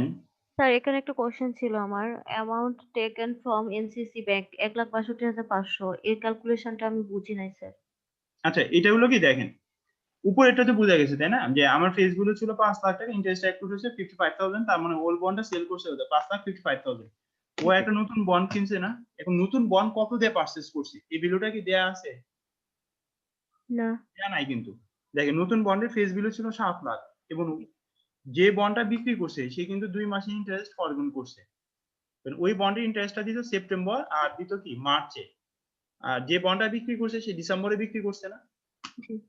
তার মানে সে দেখেন ফরগন করছে কোন মাসে ইন্টারেস্ট? অক্টোবর আর নভেম্বর ইন্টারেস্টটা কি করছে? ফরগন করছে। ডিসেম্বরে বিক্রি করছে তো, জি জি জি। মানে যে বিক্রি করছে সে তো সেপ্টেম্বরে ইন্টারেস্টটা পাইছে, কিন্তু পায় নাই কোনটা? অক্টোবর আর নভেম্বর। 2 মাস হোল্ড করে রাখছে না, তার মানে 2 মাসের ইন্টারেস্ট সে কি করে নাই? পায় নাই, তাই না? 2 মাসের ইন্টারেস্ট সে পায় নাই। তো 2 মাসের ইন্টারেস্ট অ্যাক্রুড কত আসে? 17,500। তার মানে ও যে বন্ডটা পারচেজ করছে, মানে কিনছে কত দিয়ে? 7,17,500। এই ম্যাথে একটু সমস্যা হলো কি, যেহেতু এটা ধরেন যে ম্যাথ তো মানে অ্যাকচুয়ালি কত টাকা দিয়ে কিনছে এই জিনিসটা নাই। এটা তো একটা অ্যাজাম্পশনের মতো হইলো। অ্যাজাম্পশনের মতো আছেন ভাই, অ্যাজাম্পশন এটা নোশনাল পারচেজ বলতেছে, বুঝছেন? আমরা যখন বাস্তবে কাজ করব তখন কিন্তু অ্যাকচুয়াল কত টাকা দিয়ে কিনছি এই ইনফরমেশন গুলো পাবো। আবার দেখেন, এখানে আমি সেল বলছি 5,55,000, অ্যাকচুয়ালি কিন্তু কম বেশি হইতে পারে। আমি এখানে সেল বলছি কত? পুরাতন বন্ডটা সেল করছি কত? 5,50,000, তাই না? এটাও কিন্তু কম বেশি হইতে পারে, মানে নোশনাল। আচ্ছা, এখন এই বন্ড কেনার জন্য এডিশনাল টাকা নিছে। কত টাকা নিছে এডিশনাল? আমি তো বন্ডটা বিক্রি করছি কত? 5,55,000 টাকায়। তার মানে এডিশনাল নিছে কত? 1,62,500 ব্যাংক থেকে লোন নিছে। আচ্ছা, লোনটা কবে নিছে? 1 ডিসেম্বরে না? 5 ডিসেম্বরে লোনটা নিছে। আর আমার ইনকাম ইয়ার কবে? 30 জুন। তার মানে লোন ইন্টারেস্ট কয় মাসের আসবে? এটা আমি ভুল লিখছি, হ্যাঁ, মানে লোন ইন্টারেস্টটা যে 7 লাখ না, লোন ইন্টারেস্টটা না, ঠিক আছে, এই লোন ইন্টারেস্টটা কয় মাসের আসবে? 7/12, তাই না? 7/12। আচ্ছা, এটা আমরা দেখেন সলিউশনে দেখি, সলিউশনে ওয়ার্কিংটা করা আছে। আমি যদি সলিউশন দেখি, দেখেন সলিউশনে নিচে ওয়ার্কিংটা করা আছে। এই দেখেন face value of XYZ debenture কত? 7 lakh. At payment for accrued interest for the period October 1 থেকে নভেম্বর 30 2019 17,500 করা আছে কিন্তু। তার মানে সে পারচেজ করছে কত দিয়ে? 7,17,500 দিয়ে। Less amount receive from sale of ABC debenture, মানে কত টাকা রিসিভ করছে ABC ডিবেঞ্চার বিক্রি করে? ঠিক আছে, কত টাকা পাইছে? 5,55,000 টাকা পাইছে, তাই না? আচ্ছা, বরিং ফ্রম ব্যাংক কত? 1,62,500। ইন্টারেস্ট অন লোন কত দিনের আসবে? 10% এর নিচে না? ডিউরিং দ্য পিরিয়ডে কয় মাসের আসবে? 7 মাসের আসবে না? এই জন্য 7/12। ক্লিয়ার কিনা? আচ্ছা, এটা দেখেন আমরা ম্যাথের রিফ্লেকশনটা কিভাবে করছি খেয়াল করে দেখেন। 5 নাম্বারটা তো 15% debenture XYZ limited, 7 lakh into 15% into 1/2, শুধুমাত্র মার্চেরটা আসবে। আচ্ছা, আশা করি 52,500। আচ্ছা, এখান থেকে আমরা কি জিনিসটা বাদ দিব? ওই যে ব্যাংক থেকে যে লোন নিছি না, লোনের ইন্টারেস্ট আমি কি পাবো? অ্যালাউবল এক্সপেন্স হিসেবে পাবো না? জি এটা তো পড়ে আসছি যে লোন নিয়ে যদি কোনো সিকিউরিটি পারচেজ করি তার লোন ইন্টারেস্ট অ্যালাউবল হিসেবে পাবো। আচ্ছা, আরেকটা পাবো যে ব্যাংক সিকিউরিটি ইন্টারেস্ট কালেক্ট করতে জন্য এটা কি করছে, কালেকশন ফি কেটে রাখছে না, এটাও আমি অ্যালাউবল এক্সপেন্স হিসেবে পাবো। আচ্ছা, আর কারো কোনো কোয়ারি আছে কিনা এই ম্যাথ নিয়ে? দেখেন এগুলো কিন্তু করতে হবে, বুঝতে পারছেন? এইখান থেকে এখানে বুঝতে পারছেন, কিন্তু ট্যাক্সের সাবজেক্টটা কিন্তু মানে রেগুলার যা পড়ানো হয় এই জিনিসগুলো কিন্তু পড়ে ফেলতে হবে। আপনি যদি করে রাখেন তাহলে কিন্তু টাফ মানে টাফ হয়ে যাবে। হ্যাঁ, ট্যাক্সটা একটু ডিফারেন্ট সাবজেক্ট,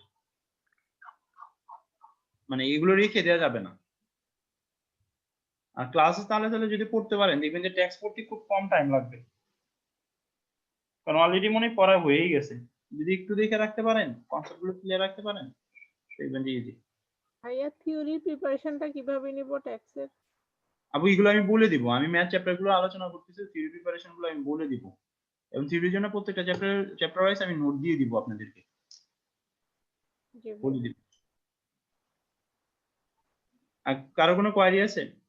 আচ্ছা ভাইয়া, এক্সট্রা ম্যাথ প্র্যাকটিসের জন্য কি আমরা শিলের বইটা পড়তে পারি? করতে পারেন, শিলের বইটা করতে পারেন, কিন্তু কি আমার সাজেশন হলো কি কনসেপ্ট গুলো ক্লিয়ার রাখেন, এর চেয়ে বেশি দরকার নাই। হ্যাঁ, মানে কনসেপ্ট ক্লিয়ার রাখেন। আর আমি তো আপনাদের জন্য প্রফেশনাল স্টেজের ম্যানুয়ালটাই সাজেস্ট করছি, তাই না? জি ভাইয়া, ওকে। ভাইয়া আমার এক্সপিরিয়েন্স হলো, হ্যালো ভাই, আমার এক্সপিরিয়েন্স হলো ফিলের বইও লাগবে না, যদি ওই প্রফেশনাল লেভেলের যে বইটা আছে ট্যাক্স 2, ওইটাতে যে ম্যাথ গুলো আছে ওগুলোতে মানে কতগুলো একটু কমপ্লেক্স ম্যাথ আছে, ওগুলা ছাড়া নর্মাল গুলো পড়লেও হয়ে যায়, বিশেষ করে ইয়েতে নলেজ লেভেলের ক্ষেত্রে, সার্টিফিকেট লেভেলের ক্ষেত্রে। বুঝতে পারছেন আপনি কি বলতে ভাইয়া? জি জি জি ভাই, আমি বুঝতে পারছি। আমার কাছে যেটা মনে হয় কনসেপ্টটা ইম্পর্টেন্ট, যে আপনি কনসেপ্ট মানে আপনি ম্যাথ প্র্যাকটিস করলেন হিউজ, কিন্তু কনসেপ্টে গ্যাপ রয়ে গেল, লাভ হবে না।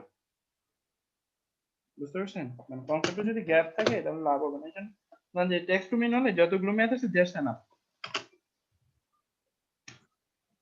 নিতে বেশি লাগবে না। টেক্সট টু ম্যানুয়ালে ম্যাথ কি প্রফেশনাল লেভেলের জন্য এনাফ?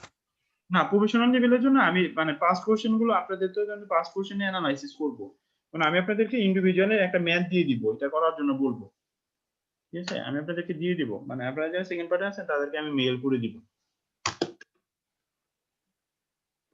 মানে ম্যাথটা সলভ করার জন্য। হ্যাঁ, দিয়ে দিব।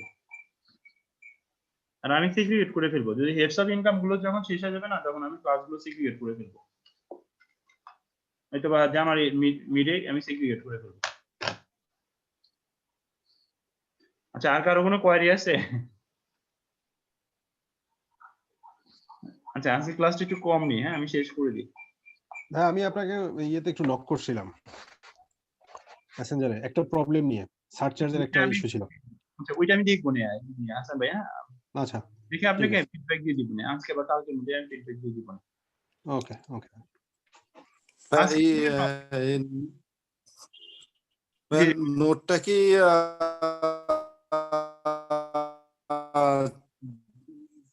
দিয়ে দিছিলেন ভাই? আমি মোবাইলে জয়েন করছি তো, যার কারণে নিতে পারতেছি না, একটু যদি